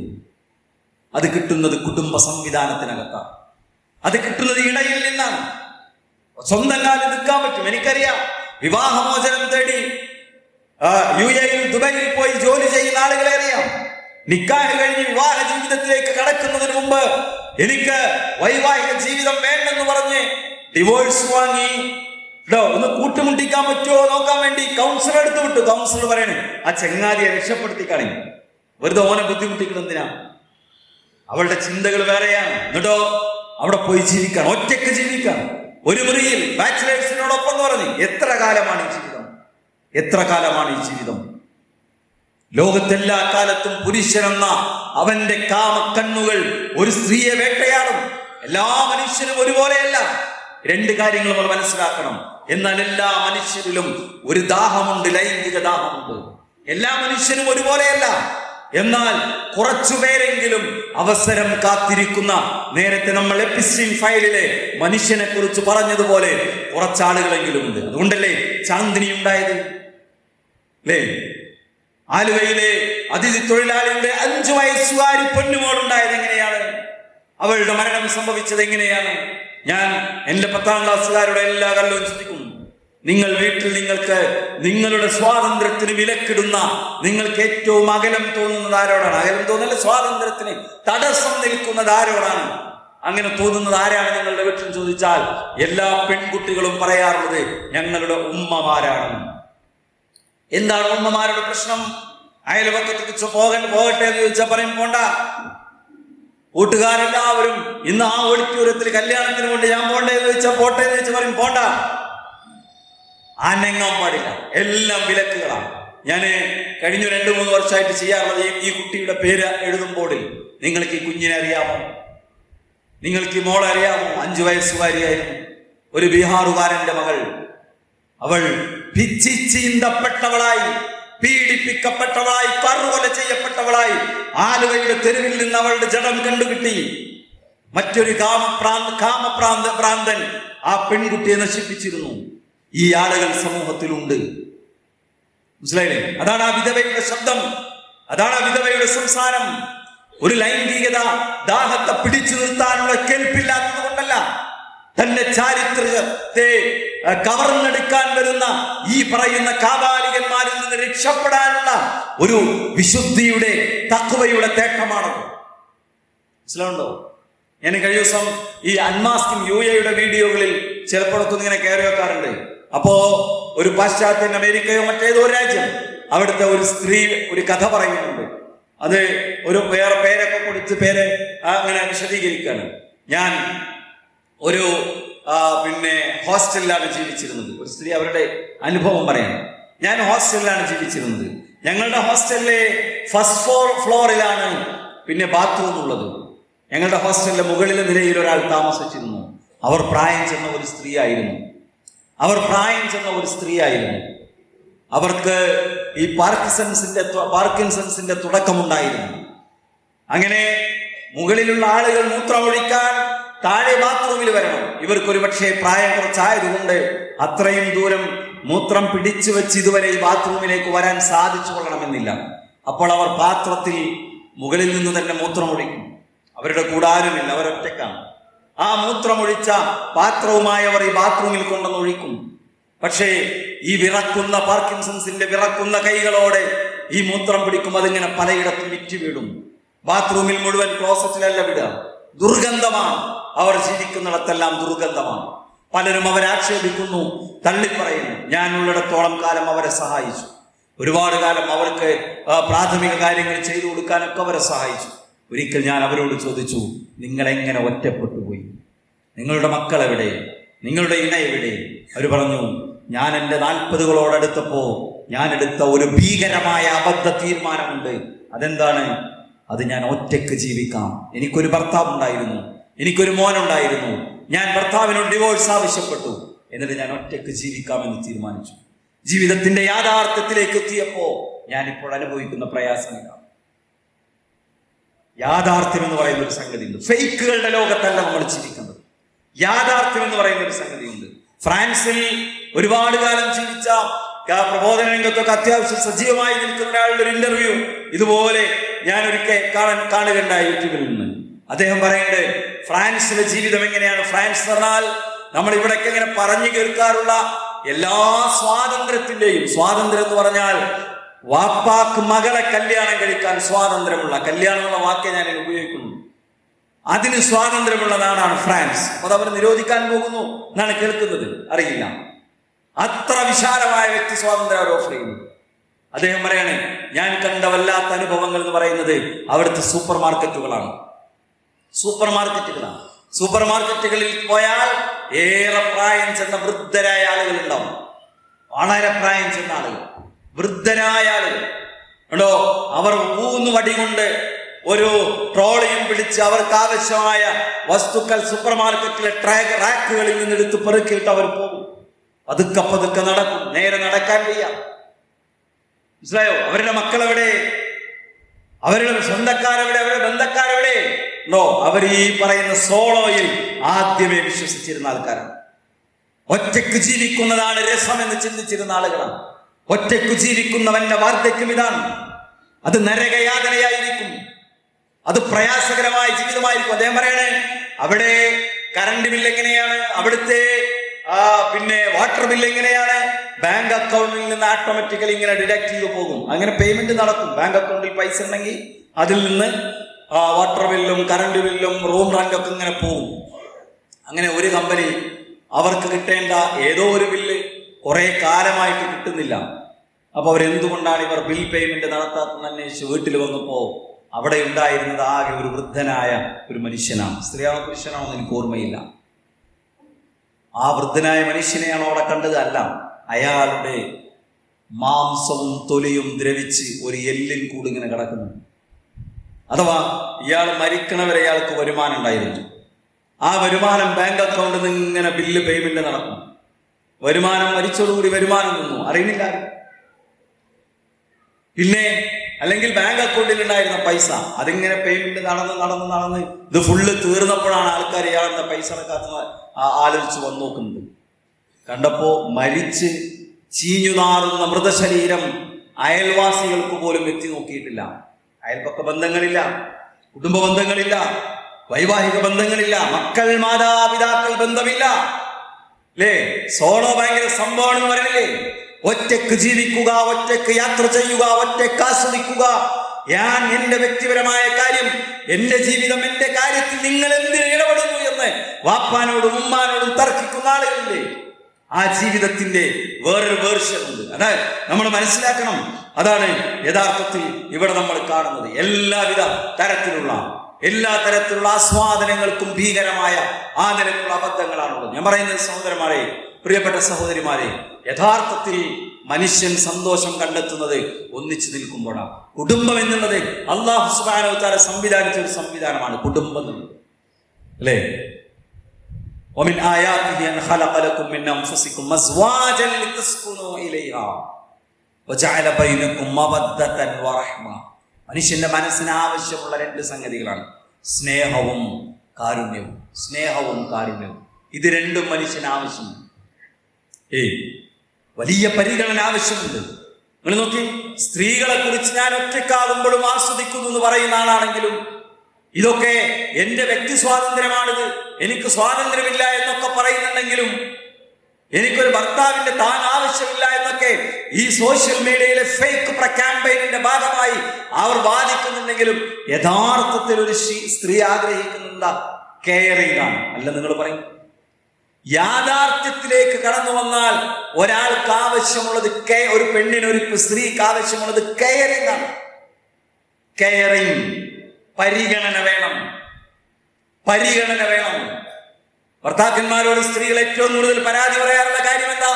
എനിക്കൊന്നും മിണ്ടാൻ കിട്ടുന്നില്ല എന്നാണ്. ഭർത്താക്കന്മാർ ഏറ്റവും കൂടുതൽ കേൾക്കുന്ന പരാതി, നിങ്ങൾ ആ ഫോണൊന്നും എടുത്തു നോക്കൂ. പ്രത്യേകിച്ച് യുവാക്കൾ കുറച്ച് കുറവുണ്ട് ഇവിടെ അല്ലേ? പ്രത്യേകിച്ച് യുവാക്കൾ എന്താ പറയുക, നിങ്ങളെ ഫോൺ പെരയിൽ വന്നാൽ നിങ്ങൾക്ക് ഫോണൊന്നും എടുപ്പിച്ചൂടെ? ഒന്ന് സംസാരിക്കാറില്ല. എന്നെ കേൾക്കണം. മനസ്സിലായില്ലേ? ഏത് തലവേദനയാണെങ്കിലും സ്ത്രീ ഭർത്താവിന് ഭക്ഷണം ഉണ്ടാക്കി കൊടുക്കും എന്ന് പറഞ്ഞാൽ മതി. എൻ്റെ ചായക്ക് വലിയ ടേസ്റ്റ് ആണെന്ന് പറഞ്ഞാൽ മതി. അല്ലേ? അതൊരു പരിഗണനയാണ് സ്ത്രീക്ക് വേണ്ടത്. ഞങ്ങൾക്ക് വേണ്ടത് സ്വാതന്ത്ര്യമാണ്. ഞാൻ പറയാം, എല്ലാവരും അടിച്ചമർത്തണം കേട്ടോ. ഞങ്ങൾക്ക് വേണ്ടത് അതാണ് ഇതാണ് എന്നൊക്കെ പറയുന്നുണ്ടല്ലോ, അതൊക്കെ ഫേക്കാണ്. അതിനൊന്നും ദീർഘായുസ് ഉണ്ടാവില്ല. ഒരു സ്ത്രീയെ സംബന്ധിച്ചിടത്തോളം ആ സ്ത്രീയുടെ വ്യക്തിത്വത്തെ അംഗീകരിക്കണം, ആ സ്ത്രീയുടെ വ്യക്തിത്വത്തെ ആദരിക്കണം. അതൊരു ഭർത്താവ് കൊടുക്കേണ്ട സംഗതിയാണ്. അതോടൊപ്പം നല്ല കെയറിംഗ് ഉണ്ടാവുക എന്നതാണ് യഥാർത്ഥത്തിൽ ഒരു സ്ത്രീ ആഗ്രഹിക്കുന്നത്. അതുകൊണ്ട് തന്നെ ഇസ്ലാം പഠിപ്പിച്ചത് കുടുംബ സംവിധാനമാണ്. ആ കുടുംബ സംവിധാനത്തിനകത്ത് മതം പഠിപ്പിക്കുന്ന നിർദ്ദേശങ്ങൾ അനുസരിച്ച് ഇങ്ങനെ മുന്നോട്ട് പോകുമ്പോൾ യഥാർത്ഥ ഹാപ്പിനെസ് അവിടെ കണ്ടെത്താൻ സാധിക്കും. യഥാർത്ഥ സന്തോഷം അവിടെ ആസ്വദിക്കാൻ കഴിയും. അല്ലേ? യഥാർത്ഥ സന്തോഷം അവിടെ ആസ്വദിക്കാൻ കഴിയും. അത് പലപ്പോഴും ആ കുടുംബ സംവിധാനത്തെ ആ നിലക്ക് കൊണ്ടുപോകാൻ നമുക്ക് കഴിയുന്നുണ്ടോ നമ്മൾ ആലോചിക്കണം എന്ന് മാത്രമാണ്. സംസാരം ഉണ്ടാകണം, പങ്കുവെക്കൽ ഉണ്ടാകണം. ഞാൻ എപ്പോഴും പറയാറുള്ള ഉദാഹരണമാണ് എന്താണ്, ചില പാശ്ചാത്യ രാജ്യങ്ങളിലൊക്കെ അവർ കേൾക്കാൻ വേണ്ടി ആൾക്കാർ പൈസ കൊടുക്കും. കേൾക്കാൻ കേട്ടോ. അതിന് എന്താണ് റെന്റ് ലിസണർ എന്നുള്ള സിസ്റ്റം ഒരുപാട് പേരുകളിൽ, വിവിധ രാജ്യങ്ങളിൽ, യൂറോപ്യൻ രാജ്യങ്ങളിൽ ഈ സിസ്റ്റം ഉണ്ട്. ഒരു കേൾവിക്കാരനെ വാടകയ്ക്ക് എടുക്കാം. കാറ് വാടകയ്ക്ക് എടുക്കണമാതിരി, റൂം വാടകയ്ക്ക് എടുക്കണമാതിരി. നമ്മൾ വീട്ടിൽ എന്തെങ്കിലും ടൂൾസ് അല്ലെങ്കിൽ ടേബിൾ കസേരയൊക്കെ വാടകയ്ക്ക് എടുക്കൂലേ, എന്നതുപോലെ കേൾക്കാൻ ആളെ വാടകയ്ക്ക് എടുക്കുക. അയാൾക്ക് $200 $500 ഒക്കെ കൊടുത്തിട്ട് പ്രശ്നങ്ങൾ ഇങ്ങനെ പറയും. എനിക്കതുണ്ട്, ഇങ്ങനെയാണ്. ആ ശരി ഒരു എംപതറ്റിക്കലായി അതിനോട് ഇങ്ങനെ പ്രതികരിക്കും. ഒരു പരിഹാരം പറഞ്ഞു കൊടുക്കാൻ പറ്റുമോ? അതൊന്നും പറഞ്ഞു കൊടുക്കാൻ കഴിയില്ല. അയാൾ സൈക്കോളജിസ്റ്റോ കൗൺസിലറോ സൈക്കാട്രിസ്റ്റോ ഒന്നുമല്ല. കേട്ടാൽ മതി, പറയുന്ന ആൾക്ക് മതി. കേട്ടാൽ മതി. കേൾക്കാൻ ആളുണ്ടാവുക എന്നതാണ് ഒരു മനുഷ്യന്റെ ഏറ്റവും വലിയ സമാധാനം എന്ന് പറയുന്നത്. ഇവിടെ ആളുകൾ ഒറ്റപ്പെടലിന്റെ ലോകത്തേക്ക് ചുരുങ്ങുന്നത് കൊണ്ടാണ് സ്ട്രെസ് കൂടുന്നത്. ഇവിടെ ഒറ്റപ്പെടലിന്റെ ലോകത്തേക്ക് ചുരുങ്ങുമ്പോഴാണ് ആങ്സൈറ്റി ഉണ്ടാകുന്നത്, പിടിച്ചു നിൽക്കാൻ കഴിയാതെ വരുന്നത്, ആത്മഹത്യകളിൽ ആളുകൾ അഭയം തേടുന്നത്. മനസ്സിലായില്ലേ? സന്തോഷം എപ്പോഴാ കൂടുക? സന്തോഷം എപ്പോഴാ കൂടുക? ഒരാൾക്ക് ഒരു സന്തോഷം ഉണ്ടായി, ഒരു സമ്മാനം കിട്ടി, അല്ലേ? എപ്പോഴാ കൂടുക? നിങ്ങൾ ഇവിടുന്ന് സമ്മാനം കിട്ടിയ കുട്ടികളെ ശരിക്കും നിരീക്ഷിച്ചറിയാം. അവരിങ്ങനെ ഓരോ ആളുകൾക്ക് ഇത് കാണിച്ചു കൊടുക്കും. മറ്റൊരാളോട് പറയുമ്പോഴാണ് സന്തോഷം കൂടുക. എത്ര ആളുകളോട് നമ്മൾ പങ്കുവെക്കുന്നോ അത്രയും സന്തോഷം കൂടിക്കൊണ്ടേയിരിക്കും, അല്ലേ? ശ്രദ്ധിച്ചിട്ടില്ലേ? നമുക്ക് സന്തോഷം ഉണ്ടായതുകൊണ്ട് മറ്റുള്ളവരോട് പറയാൻ ഒരു വെമ്പലാണൊന്നും. ദുഃഖം എപ്പോഴാ കുറയാം? ദുഃഖം എപ്പോഴാ കുറയാം? അതും കൂടുതൽ ആളുകളോട് പങ്കുവെക്കുമ്പോഴാണ്. എത്ര ആളുകളോട് നമ്മൾ നമ്മുടെ വിഷമം പറയുന്നു അത്രയും. ഈ കൗൺസിലർമാരൊക്കെ ഒരു പരിധി വരെ വിജയിക്കുന്നത് അവിടെയാണ്. കുറേ കാലമായി പ്രയാസം ഇങ്ങനെ സഹിച്ച് ജീവിക്കുകയാണ്, ആരും കേൾക്കാനില്ല. അവരു കൗൺസിലറുടെ അടുത്ത് പോയിട്ട് അവരങ്ങോട്ട് പറഞ്ഞാൽ അയാൾ ഇങ്ങനെ മുഴുക്കേട്ടിരുന്നാൽ മതി, ആ ഉള്ളിലൊരു വെന്റിലേഷൻ നടക്കും, ഒരു ഭയങ്കര സമാധാനമായി. നമ്മുടെ ആ മറ്റേ വിസ്ഡം അലൈവ് കോവിഡ് കാലത്ത് സജീവമായ കാലത്ത് എനിക്കൊരു അനുഭവം ഉണ്ടായി. ഈ നമ്പർ കണ്ട് ഒരാരോ എൻ്റെ നമ്പർ കൊടുത്ത് നമ്പറിൽ വിളിച്ചു. അവരങ്ങോട്ട് തുടങ്ങി സംസാരം. എൻ്റെ ഭർത്താവിൻ്റെ ഉമ്മ അങ്ങനെയാണ്, അവരെന്തിനാ അങ്ങനെ ചെയ്യുന്നത്, അയാളെന്തിനാ ഇങ്ങനെ ചെയ്യുന്നത്, എന്നോട് ഭയങ്കര ദേഷ്യപ്പെടുന്ന സംസാരം. ഒരു 3/4 മണിക്കൂർ സംസാരിച്ചു. എന്നാ ഞാൻ വെക്കാട്ടോ, അസ്സലാമു അലൈക്കും. ഞാൻ പറഞ്ഞ അവർക്ക് കിട്ടിയ സമാധാനം ഭയങ്കര സമാധാനമായി. യഥാർത്ഥ സമാധാനവും യഥാർത്ഥ സന്തോഷവും കൂടിയിരിക്കുമ്പോഴാണ് ലഭിക്കുക. കുടുംബ സംവിധാനത്തിനകത്തല്ല, പങ്കുവെക്കുമ്പോഴാണ് ലഭിക്കുക, സംസാരിക്കുമ്പോഴാണ് ലഭിക്കുക, ഒറ്റപ്പെടുമ്പോഴല്ല. ഒറ്റപ്പെടുമ്പോൾ ഞങ്ങൾക്ക് സന്തോഷമുണ്ടാകുന്നു എന്ന് പറയുന്നത് ഫേക്ക് ഹാപ്പിനെസ് ആണെന്ന് ഞാൻ പറയുന്നു. പൊള്ളയായ, തെറ്റായ, ഇല്ലാത്ത ഒരു സംഗതിയെ അതിങ്ങനെ വിശദീകരിച്ച് പറയുന്നു. അതുകൊണ്ട് നമ്മുടെ മതത്തിന്റെ അരികിലേക്ക് നമ്മൾ വരണം. ഇവിടെ പലരും പറഞ്ഞുണ്ടാക്കുന്ന സോഷ്യൽ മീഡിയ പറഞ്ഞുണ്ടാക്കുന്ന, നിങ്ങൾ ആലോചിച്ചിട്ടുണ്ടോ? നിങ്ങളോട് ഈ സന്തോഷത്തെ കുറിച്ച് പറയുന്ന, മോട്ടിവേഷൻ നൽകുന്ന ലൈഫ് കോച്ചാണെന്ന് അടിയിൽ ഫൂട്ടറൊക്കെ വെച്ച് സംസാരിക്കുന്ന ആളുകൾ എന്തു പഠനത്തിന്റെ അടിസ്ഥാനത്തിലാണ് പറയുന്നത്?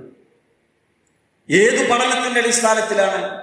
എന്ത് ശാസ്ത്രീയമായ പഠനത്തിന്റെ ബേസിലാണ് ഇവർ ഈ സംഗതികളൊക്കെ വിളിച്ചുകൊണ്ട് പറഞ്ഞുകൊണ്ടിരിക്കുന്നത്? ഒന്നുമില്ല.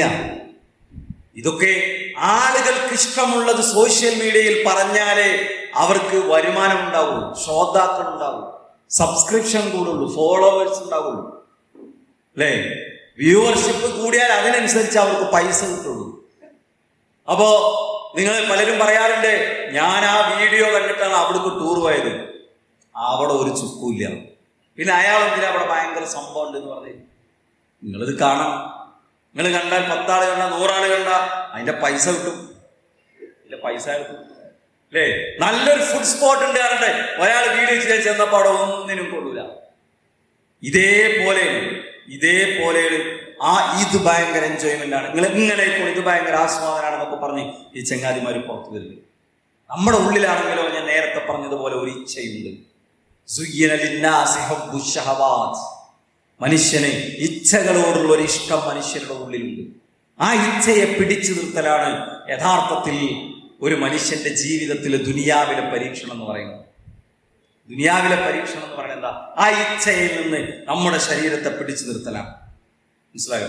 യഥാർത്ഥത്തിൽ ഒരു മനുഷ്യനെ സംബന്ധിച്ചിടത്തോളം അയാൾക്ക് സന്തോഷം ലഭിക്കുന്നത്, അല്ലെങ്കിൽ അയാൾക്ക് വലിയ സമാധാനം ലഭിക്കുന്നത് അല്ലാഹുവിന്റെ നിയമങ്ങൾ പാലിച്ച് ഈ ദേഹേച്ഛക്ക് കടിഞ്ഞാണിട്ട് ജീവിതം മുന്നോട്ട് കൊണ്ടുപോകുമ്പോഴാണ് അയാൾക്ക് യഥാർത്ഥ സന്തോഷം ഉണ്ടാവുക.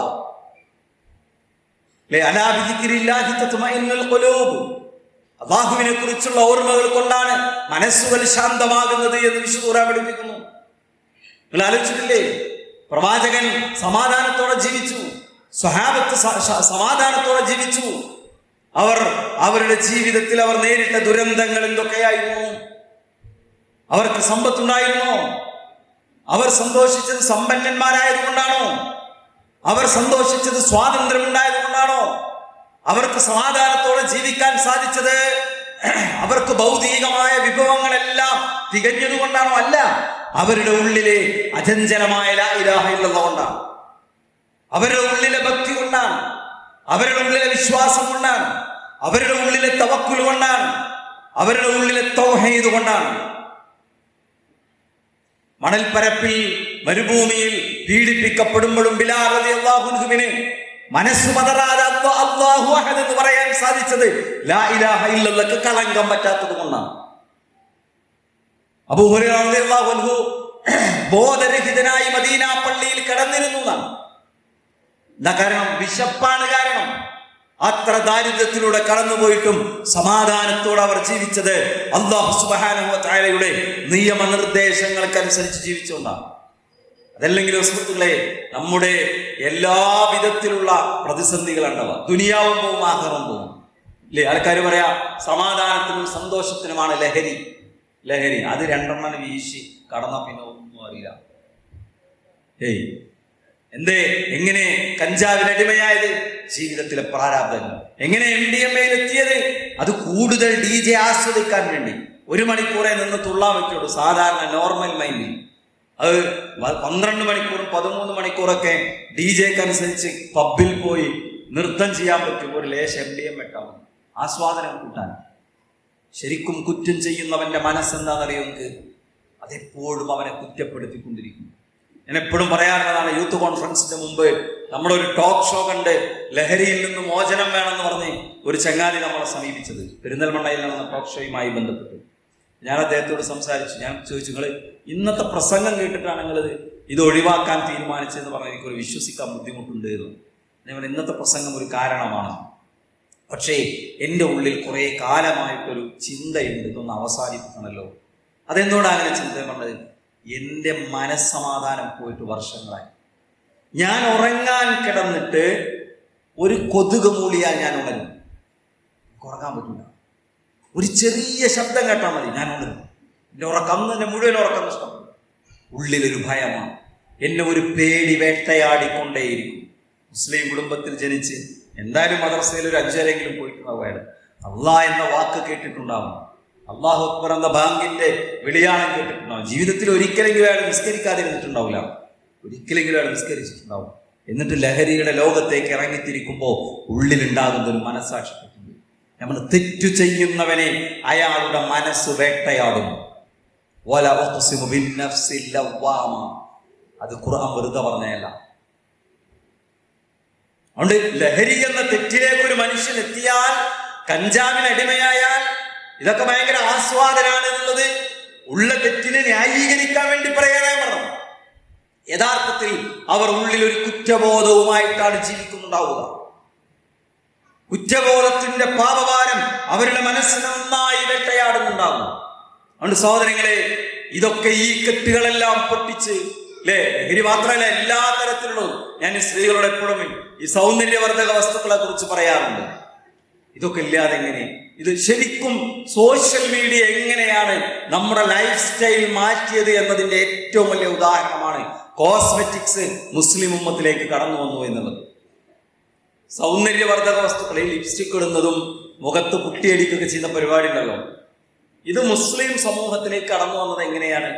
അത് ശരിക്കും ഞാനൊന്ന് ചെറുക്കു കൂടട്ടെ എന്ന് വിചാരിച്ച് ചെയ്യല്ല. പിന്നെന്താ, എല്ലാവരും ഇങ്ങനെയാണ്, ഇതാണ് ലൈഫ്. ഇങ്ങനെ അല്ലെങ്കിൽ എനിക്കെന്തോ ഒരു കുറവ് സംഭവിച്ചോ അതൊരു ഫീലാണ്.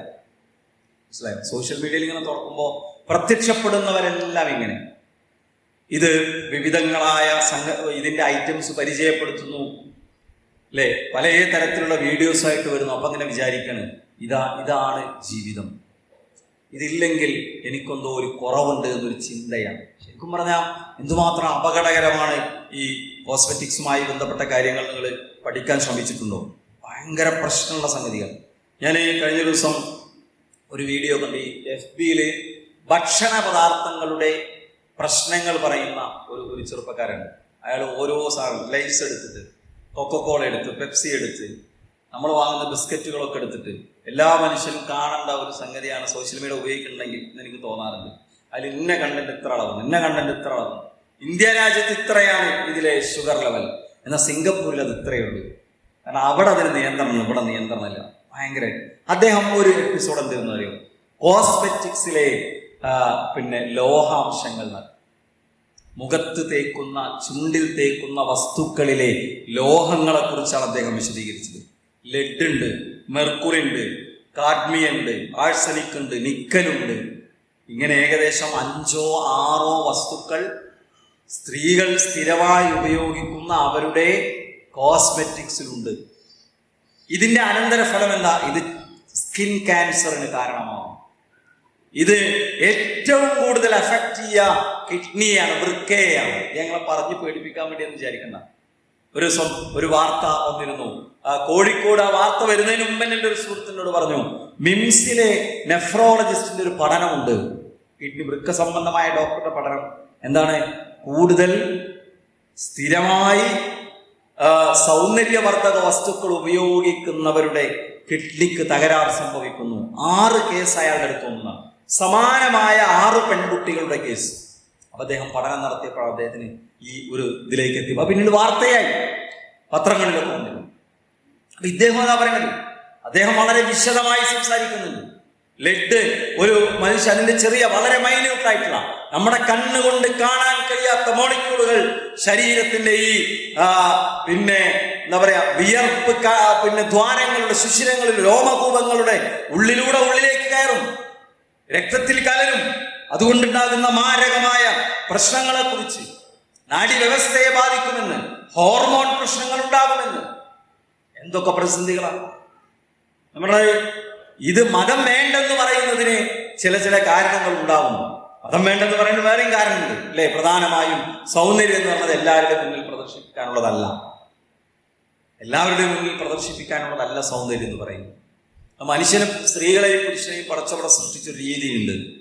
അത് ഇവിടെ വരും തലമുറകൾ നിലനിൽക്കാൻ എല്ലാവരുടെയും മുന്നിൽ ചില ആഗ്രഹങ്ങളും താല്പര്യങ്ങളും ഒക്കെ ഉണ്ടാക്കിയിട്ടുണ്ട്.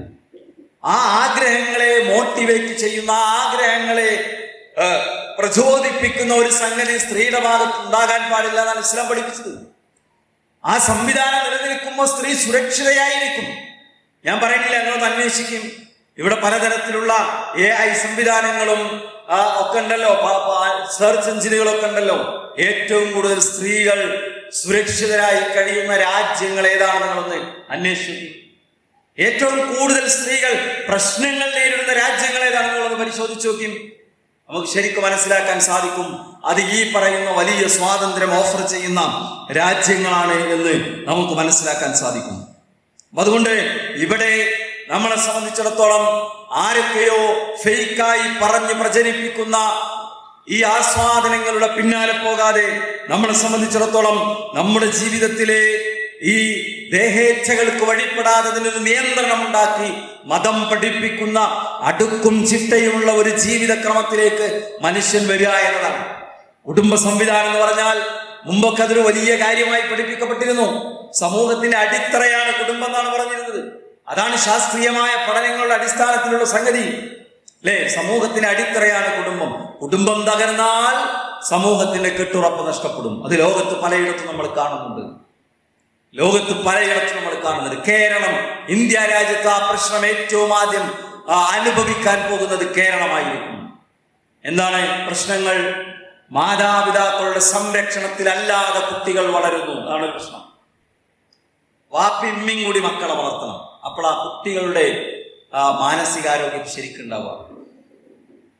അല്ലെങ്കിലോ വാപ്പ മാത്രം വളർത്തുന്ന മക്കൾ, ഉമ്മ മാത്രം വളർത്തുന്ന മക്കൾ അല്ലെ, അല്ലെങ്കിൽ ഓർഫനേജുകളിൽ വളരുന്ന കുട്ടികൾ, അതൊക്കെ ഭയങ്കര പഠനങ്ങൾ നടന്ന സംഗതി. നമ്മൾ പലപ്പോഴും പറയാറുണ്ട്, നമ്മൾ കേട്ടിട്ടുണ്ടാവും. അവർ സാമൂഹ്യ വിരുദ്ധരായി മാറും. സ്കൂളിലേക്ക് കുട്ടി വന്നു, 14 ആളെ വെടിവെച്ചു വന്നു, കൂട്ടുകാരനെ വെടിവെച്ചു വന്നു. നിങ്ങൾ വാർത്തകൾ കേട്ടില്ലേ? അമേരിക്കയിൽ നിന്നൊക്കെ പുറത്തു വരുന്ന വാർത്ത. അങ്ങനെ ഒരാൾക്ക് വെടിവെക്കണം ഒരു സാധാരണ മനുഷ്യന് തോന്നും. മനസ്സിനെന്തോ ഒരു പ്രശ്നമുള്ള ആൾക്കല്ലേ തോന്നുള്ളൂ. ആ പ്രശ്നത്തിലേക്ക് എത്താനുള്ള കാരണം എന്തായിരിക്കും? അവിടുത്തെ കുടുംബ സംവിധാനങ്ങൾ തകർന്നു പോകുന്നതാണ്. കുടുംബ സംവിധാനം തകർന്നെന്തുകൊണ്ടാ? ഈ പറയുന്ന ഒറ്റപ്പെടലാണ്, ആസ്വാദനം എന്ന തെറ്റായ കാഴ്ചപ്പാടിന്റെ പിന്നാലെ പോകണമെന്നാണ്. അത് ഇവിടെ ഉണ്ടാവും. ഇവിടെ ഡിവോഴ്സുകൾ പെരുകിക്കൊണ്ടിരിക്കുകയാണ്. കുട്ടികളെ ഞാൻ നോക്കിക്കോളാൻ ആവേശത്തിൽ പറയും, ഉമ്മ പറയും, വാപ്പ പറയും. എന്നിട്ടോ അത് യഥാർത്ഥത്തിൽ ഒരു കുട്ടിയുടെ മാനസികമായ കാര്യങ്ങളെ തൃപ്തിപ്പെടുത്താൻ കഴിയാതെ മക്കൾ വളരും. അവരുടെ ഉള്ളിലുണ്ടാകുന്നത് ഒരുപാട് നിരാശകളായിരിക്കും.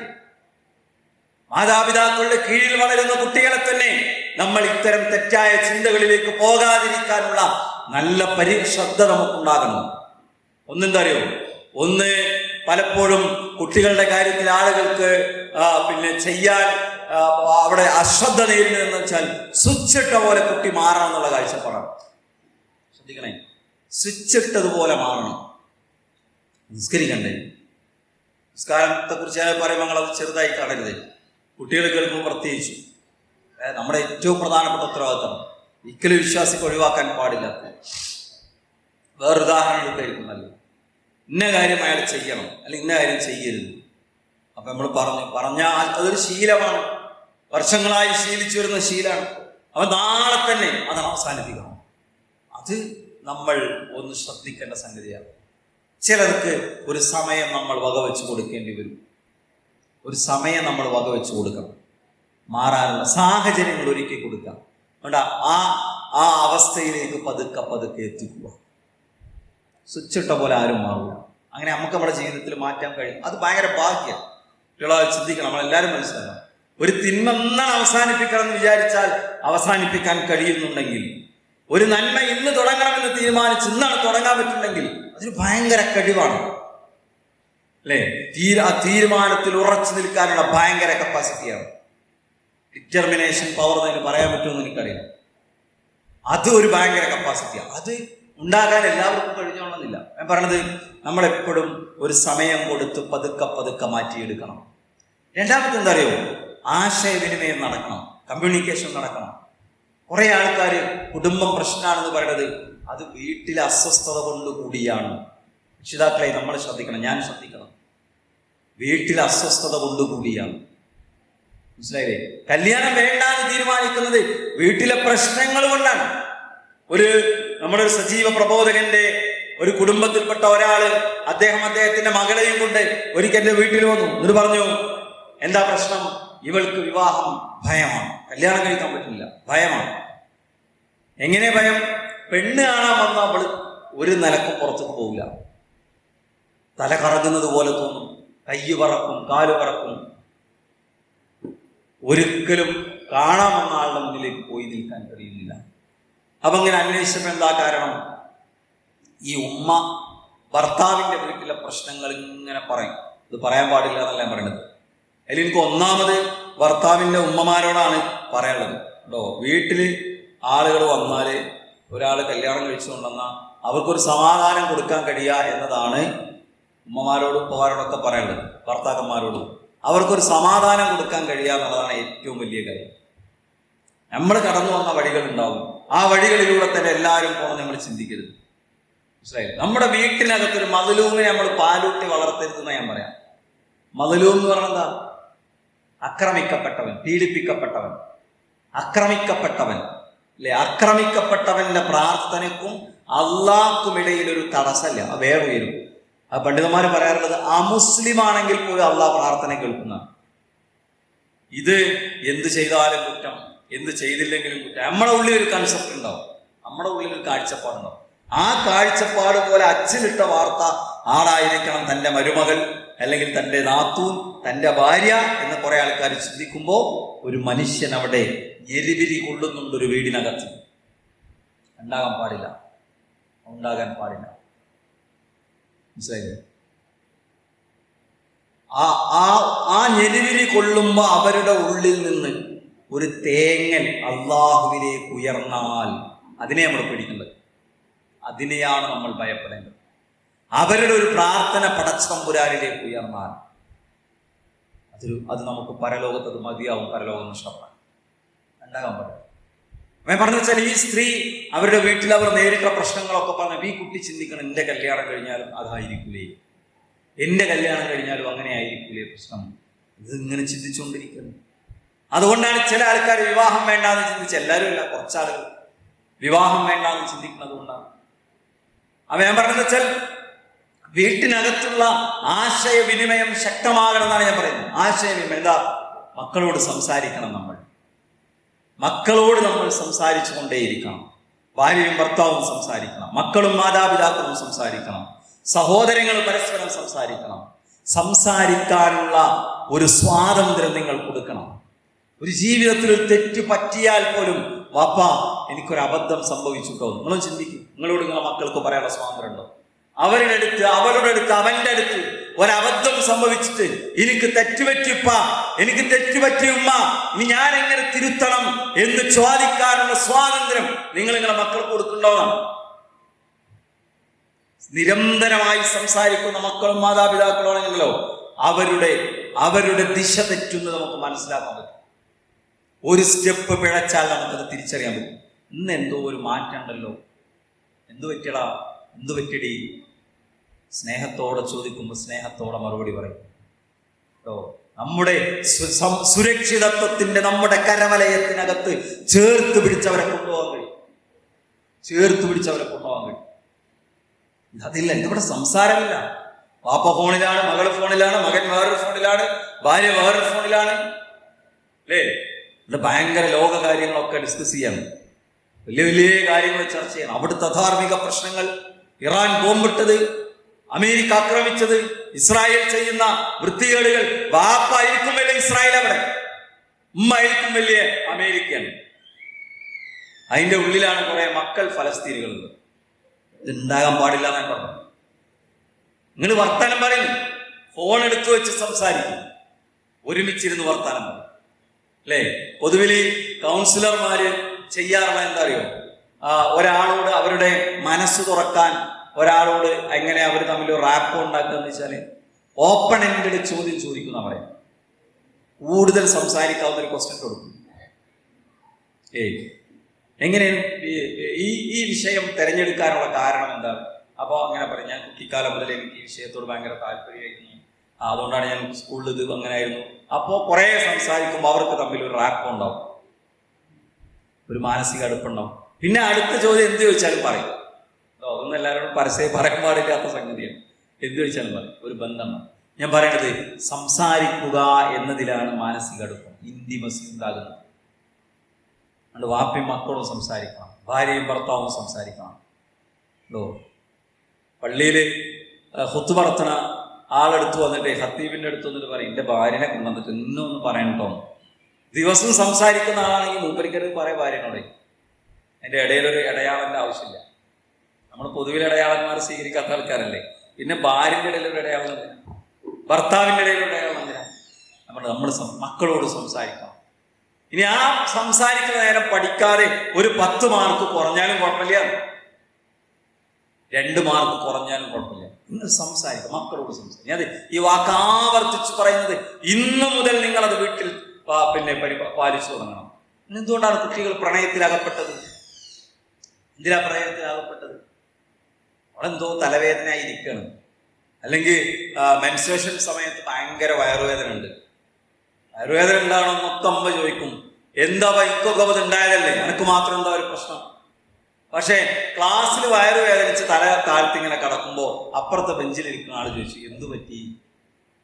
അവർ എനിക്ക് ഭയങ്കര വയറ്, എപ്പോഴും ഉണ്ടാവുമോ എന്ന് 4 ക്വസ്റ്റ്യൻ ചോദിച്ചാൽ നേരത്തെ പറഞ്ഞ റാപ്പോ വീണു. പിന്നെ മനസ്സ് അങ്ങോട്ടാണ് ചായ, മനസ്സിലായില്ലേ? മനസ്സ് അങ്ങോട്ടാ ചായ. എന്തുകൊണ്ടാണ് സ്ട്രേഞ്ചേഴ്സ് ട്രിപ്പിൽ ആളുകൾ അഭയം തേടുന്നത്? അഭയം തേടുന്നത് എന്താ?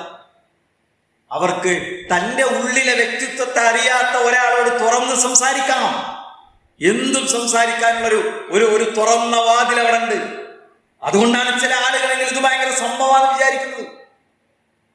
അതുകൊണ്ട് വേദനയുണ്ടെന്ന് പറയുമ്പോൾ അത് ഉള്ളതാണ്, ടെൻഷനാണ് എന്ന് പറയുമ്പോൾ അത് ഉള്ളതാണ്. അത് സാരമില്ല, കുഴപ്പമില്ല. മുഴുവനായും അതിനെങ്ങനെ എന്താ പറയാ, ഒരു ചീത്തയും പറയാതെ, ഒരിക്കലും ശിക്ഷിക്കാതെ, അങ്ങനെ ഒരു കുട്ടിയും ആഗ്രഹിക്കുന്നില്ല, അങ്ങനെ നമ്മൾ ചെയ്യാനും പാടില്ല.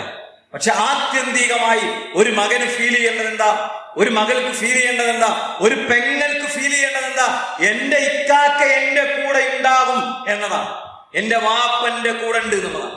എന്റെ ഉമ്മ എന്റെ കൂടെ ഉണ്ട് എന്നുള്ളതാണ്. നിങ്ങൾ വിചാരിക്കുന്നുണ്ടാവും നിന്റെ കുട്ടികൾക്ക് എന്നെ കുറിച്ച് അങ്ങനെയാണ് ചിന്ത. പക്ഷെ നിങ്ങൾ വീട്ടിൽ പോയി ചോദിച്ചാൽ അങ്ങനെ ചിന്തയുണ്ടോ, എന്നെ കുറിച്ച് നിന്റെ വിശ്വാസം എന്താണെന്ന് ചോദിച്ചാൽ. നമ്മുടെ പ്രയാസങ്ങൾ പറയാനുണ്ടാവും ആർക്കും, അത് കേൾക്കണം. അത് കേൾക്കാനില്ലാത്തവർക്ക് കേൾക്കുന്നവനോട് പോയി പറയും, അല്ലേ? അപ്പോഴാണ് ലവർ ഉണ്ടാകുന്നത്, അപ്പോഴാണ് ബെസ്റ്റി ഉണ്ടാകുന്നത്, അവന്റെ കൂടെ എങ്ങോട്ടും പോകാം, അവന്റെ കൂടെ യാത്ര പോകാം, അല്ലെ? സ്കൂളിൽ നിന്ന് ടൂർ പോകാൻ വാശി പിടിക്കാനാണ്. അപ്പോ ആദ്യം പറഞ്ഞു, എന്നിട്ട് കേട്ടില്ല. എന്നിട്ട് 2 പൊട്ടികളെടുത്തു, എന്നിട്ടും കേട്ടില്ല. എന്നിട്ട് ടീച്ചറോട് ചൂടായി, നിങ്ങളെന്തിനാ 2 ദിവസം ടൂർ വെച്ചെന്നൊക്കെ പറഞ്ഞു. അല്ലേ, നമ്മളൊന്നും പോവുക കുട്ടികളെ കൂട്ടിയിട്ട് അവരിഷ്ടപ്പെടുന്നത്. എന്നോടൊരിക്കൽ ചോദിച്ചു, ടൂറ് പോകുമ്പോ എൻ്റെ കുട്ടി പറഞ്ഞു എന്നോട്, ടൂറ് പോയി വന്നപ്പോ എനിക്കത് ടൂറ് പൂർണ്ണമായും ഇഷ്ടമായില്ല എന്ന് പറഞ്ഞു. അപ്പൊ ഞാൻ ചോദിച്ചു, എന്താ അങ്ങനെ സംഭവിച്ചു? അവൾ എന്നോട് ടൂറിനിടയ്ക്ക് ഒരു സാധനം വാങ്ങിക്കൊടുക്കാൻ ആവശ്യപ്പെട്ടു. അപ്പൊ ഞാനത് വാങ്ങിക്കൊടുത്തില്ല. നല്ല മനോഹരമായ സ്ഥലത്താണ്, ഒരുപാട്. പക്ഷെ ആ ഒരൊറ്റ കാര്യത്തിന്റെ പേരിൽ അവൾ എന്നോട്, അവൾക്ക് ആ ടൂറിന്റെ ഇഷ്ടം കുറഞ്ഞു, അതിലൊരു അത്ര എൻജോയ് ചെയ്യാൻ പറ്റിയില്ല. ഞാൻ പറഞ്ഞു, അതിൽ നമ്മൾ അത്ര ഇതായി കാണേണ്ടതില്ല. എല്ലാ ആവശ്യങ്ങളും ചോദിക്കുന്നതെല്ലാം നമ്മൾ വാങ്ങിക്കൊടുക്കാൻ പറ്റും. അപ്പൊ അദ്ദേഹത്തിനോട് അങ്ങനെയല്ല. അദ്ദേഹത്തിന്റെ ഒരു സുഹൃത്ത് പറഞ്ഞൊരു സംഭവം പറയുണ്ടായി. ടൂറിന്റെ ദിവസം എന്ന് പറഞ്ഞാൽ നോ ഇല്ലാത്ത ദിവസമാണ്. ഫോട്ടോ എടുക്കുക, ഫോൺ ചോദിച്ചാൽ ഫോണൊന്ന് കൊടുക്കും. ഇന്നത് വേണമെന്ന് പറഞ്ഞാൽ നമുക്ക് താങ്ങാവുന്നതേ ആവശ്യപ്പെടുള്ളൂ, താങ്ങാവുന്നതേ ആവശ്യപ്പെടാൻ പറ്റുള്ളൂ, താങ്ങാവുന്നത് വാങ്ങിക്കൊടുത്താൽ മതി. അങ്ങനത്തെ ചില യാത്രകളുണ്ടോ? നിങ്ങൾ എന്നാ മക്കളെ കുട്ടികളൊക്കെ കൂട്ടി പോയത്? നിങ്ങൾ ഈ കാഞ്ഞിരപ്പുഴക്കെങ്കിലും പോയിക്കണോ? പോകണം. നമ്മൾ കുടുംബമായി എൻജോയ് ചെയ്യണം. അതാണ് മതം പറയുന്നത്, അതാണ് ദീൻ ആവശ്യപ്പെടുന്നത്. ആയിഷ ബീവിന്റെ കൂടെ നബി ഓട്ട മത്സരം നടത്തിയെന്ന് പറയും അല്ലേ? നിങ്ങളൊരു തീറ്റ മത്സരമെങ്കിലും നടത്തിക്കണോ ഭാര്യയുടെ കൂടെ, ഭർത്താവിന്റെ കൂടെ? അല്ലേ? ഒക്കെയാണ് ആയിഷ ബീവി കടിച്ച ആ ഭാഗത്ത് നിന്ന് ഇറച്ചിയെടുത്തിട്ട് നബി അവിടെ നിന്ന് കടിച്ചതാണ്. അതേ ഭാഗത്ത് നിന്ന് കടിച്ചു. ഒരു വല്ലാത്ത അവസ്ഥയാണ്, വല്ലാത്തൊരു സ്നേഹമാണ്, വല്ലാത്തൊരു പങ്കുവെക്കലാണ്. ഞാൻ പറയണത്, മക്കളോട് സംസാരിക്കണം. നിങ്ങൾ മക്കളോടൊപ്പം യാത്ര പോകണം. ഞാൻ നിന്റെ കൂടെയുണ്ട് എന്നൊരു ഫീലാണ് കിട്ടേണ്ടത്. ഈ തെറ്റെന്റെ വാപ്പ അംഗീകരിക്കൂല, ഞാൻ തെറ്റ് ചെയ്യുന്ന എന്റെ ഉമ്മാക്ക് ഇഷ്ടമില്ല. അത് കുട്ടിയുടെ ഒരു കൺസേൺ ആയി മാറണം. അതുപോലെ തന്നെ എല്ലാവരുടെയും മെന്റൽ സ്റ്റേറ്റ് എന്ന് പറയുന്നത് ഒരേപോലെ ആവില്ല. എല്ലാവരും ഒരേ മാനസികാവസ്ഥയിൽ, ഒരേ നിലവാരത്തിലാണ് എല്ലാവരും അല്ലല്ലോ. മനുഷ്യന്റെ മനസ്സെന്ന് പറഞ്ഞാൽ അത് വിഭിന്നമാണ്, പലതരത്തിലുണ്ടാകും. മൂത്ത കുട്ടി ഒരു പക്ഷേ വേഗം പഠിച്ചു, രണ്ടാമത്തെ കുട്ടി ഒരു പക്ഷേ നിസ്കരിക്കാൻ പറഞ്ഞ ബാങ്ക് കൊടുത്ത അപ്പം നിസ്കരിക്കും, മൂന്നാമത്തെ ആൾ ഒരു 5 മിനിറ്റ് സമയമെടുക്കും. അപ്പോ നമ്മൾ എന്താ ചെയ്യേണ്ടത്? എല്ലാവരെയും ഉൾക്കൊള്ളണം. എല്ലാവരും ഒരച്ചിൽ വാർത്തതുപോലെ ആവൂല, ഓരോ കണ്ണും മൂക്കൊക്കെ വ്യത്യാസമല്ലേ? അതുപോലെ മാനസികാവസ്ഥയിലും ചിന്തയിലും കാഴ്ചപ്പാടിലും ഒക്കെ വ്യത്യാസങ്ങളുണ്ടാകും. ആ വ്യത്യാസങ്ങളെ ഉൾക്കൊള്ളുക എന്നത് ഒരു രക്ഷിതാവ് ചെയ്യേണ്ട പ്രധാനപ്പെട്ട സംഗതിയാണ്. അങ്ങനെ ആ രക്ഷിതാവ് അതിനെ ഉൾക്കൊള്ളുമ്പോ ഒരു നല്ല ഊഷ്മളമായ ബന്ധം ഭാര്യക്കും മക്കൾക്കും ഭർത്താവിനൊക്കിടയിൽ ഉണ്ടാകും. അവിടെയാണ് ആ കുടുംബ സംവിധാനം ശക്തമാവുക. കുടുംബ സംവിധാനം അങ്ങനെ ശക്തമാകുമ്പോ ആരും സോളോ ട്രിപ്പ് പറഞ്ഞ് പെട്ടിമ്പേർ കടക്കെടുത്ത് കാശ്മീർക്ക് പോകൂല. നമ്മളെല്ലാരും കൂടി പോയോക്കാന്നാ പറയുള്ളൂ. ഉപ്പ നമ്മളെല്ലാരും കൂടി ഒന്ന് മൈസൂർ പോയോക്കാന്നേ പറയുള്ളൂ. ഞാൻ നാളെ സോളോ ട്രിപ്പ് ആണ്, എന്നെ ആരും തടയരുത്. ഞാൻ നാളെ സ്ട്രേഞ്ചേഴ്സ് യാത്രയാണ്, പിന്നെ അവിടെ ഇവിടുന്നൊക്കെ ആൾക്കാരുടെ ഞാൻ പോകും, ഞാൻ ആരും പറയില്ല. ഈ സംവിധാനത്തെ ശക്തിപ്പെടുത്തണം. അതോടൊപ്പം നമ്മളെല്ലാവരും നമ്മുടെ ഈ ഞാൻ തുടക്കത്തിൽ പറഞ്ഞു വന്നല്ലോ, ഇച്ഛകളെ ആണ് പലപ്പോഴും ഈ വക തെറ്റായ സംഗതികളിലൊക്കെ പോയി പെടാൻ നമുക്ക് ഉള്ളിലെ ഒരു കാരണം എന്ന് പറയുന്നത് നമ്മുടെ ഹവയാണ്. അത് ഇവിടുത്തെ പരമാവധി ആസ്വദിക്കണമെന്നൊരു ചിന്തയുണ്ട്. ആ ചിന്തയെ നമ്മൾ പിടിച്ചു കെട്ടണം. അത് ദുനിയാവിലെ നമ്മുടെ ഒരു ഉത്തരവാദിത്തമാണ്, നമുക്കുള്ളൊരു പരീക്ഷണമാണത്. അള്ളാഹുവിന്റെ പ്രവാചകൻ സല്ലല്ലാഹു അലൈഹി വസല്ലം പറഞ്ഞില്ലേ, സലാസുൽ മുഹ്ലികാത്ത്, 3 കാര്യങ്ങളിൽ മനുഷ്യൻ നശിച്ചു പോകും. 3 കാര്യങ്ങൾ മനുഷ്യനെ മുച്ചൂടും നശിപ്പിക്കും. അതിലൊന്ന് പറഞ്ഞത് ഹവൻ മുത്തബ, അത് അവൻ സ്വയം വിധേയപ്പെട്ടു പോകുന്ന ഇച്ഛയാണ്, ദേഹേച്ഛയാണ്. സന്തോഷം കിട്ടുന്നത് ആണെന്ന് തോന്നുന്നതെല്ലാം ചെയ്യാം, എൻജോയ്മെന്റ് ഉണ്ട് എന്ന് പോണതിലൊക്കെ പോയി തരടുക. അത് ശരിയല്ല, എല്ലാം നമുക്ക് അനുവദിക്കപ്പെട്ടതല്ല. അനുവദിക്കപ്പെടാത്തതിൽ നിന്ന് വിട്ടു നിൽക്കണം, അല്ലേ? എന്താ പ്രവാചകൻ ഇബ്നു ഖയ്യിം അൽ ജൗസി റഹ്മത്തുള്ളാഹിയുടെ ഒരു വാചകമുണ്ട്. വിശുദ്ധ ഖുർആൻ സൂറത്ത് അൻകബൂത്തിൽ 69-ാമത്തെ ആയത്തിനെ വിശദീകരിച്ചുകൊണ്ട് പറയാണ്, വല്ലദീന ജാഹദൂ ഫീനാ ലനഹ്ദിയന്നഹും സുബലനാ. ആരാണോ നമ്മുടെ മാർഗത്തിൽ ജിഹാദ് ചെയ്യുന്നത് അവർക്ക് നാം നമ്മുടെ നേരായ മാർഗം കാണിച്ചു കൊടുക്കും. അവിടെ അദ്ദേഹം പറയാം, ജിഹാദും നേരായ മാർഗവും ഹിദായത്തും തമ്മിൽ കണക്ട് ചെയ്തു. അല്ലാഹ് രണ്ടും ബന്ധപ്പെടുത്തി. ജിഹാദും ഹിദായത്തും തമ്മിൽ കണക്ഷൻ ഉണ്ട്. നാം അവിടെ ഇബ്നു ഖയ്യിം പറയണം, ഏറ്റവും വലിയ ജിഹാദ് ഏറ്റവും നന്നായി ഹിദായത്ത് കിട്ട് നന്നായി ജിഹാദ് ചെയ്യുന്നവരാണ്. ഏറ്റവും ശ്രേഷ്ഠമായ നിർബന്ധ ജിഹാദ് എന്ന് പറയുന്നത് ജിഹാദുൻ നഫ്സ്, സ്വന്തത്തോടുള്ള ജിഹാദാണ്. മനസ്സ് പറയും അങ്ങോട്ട് പോയിക്കോ, മനസ്സ് പറയും ഇത് ചെയ്തോ, മനസ്സ് പറയും അത് ഉപയോഗിച്ചോ, മനസ്സ് പറയും മറ്റോൻ ചിരിക്കുന്നുണ്ട് അവൾ നോക്കുന്നുണ്ട്, ഒരു അഫയർ തുടങ്ങിക്കോ, മനസ്സ് പറയും അത് കണ്ടോ ഇത് കേട്ടോ, മ്യൂസിക് അല്ലേ എപ്പോഴെങ്കിലൊക്കെ അല്ലേ, എന്നും ബീസ് റേഡിയോ കേൾക്കലുണ്ടല്ലോ, അതുകൊണ്ട് ഇന്നൊരിക്കലാകാം ഇതൊന്ന് കേട്ടോക്കാം, മനസ്സ് പറയും. അപ്പൊ നമ്മൾ നോ പറയാൻ പറ്റണം, അല്ല ഇത് ശരിയല്ല.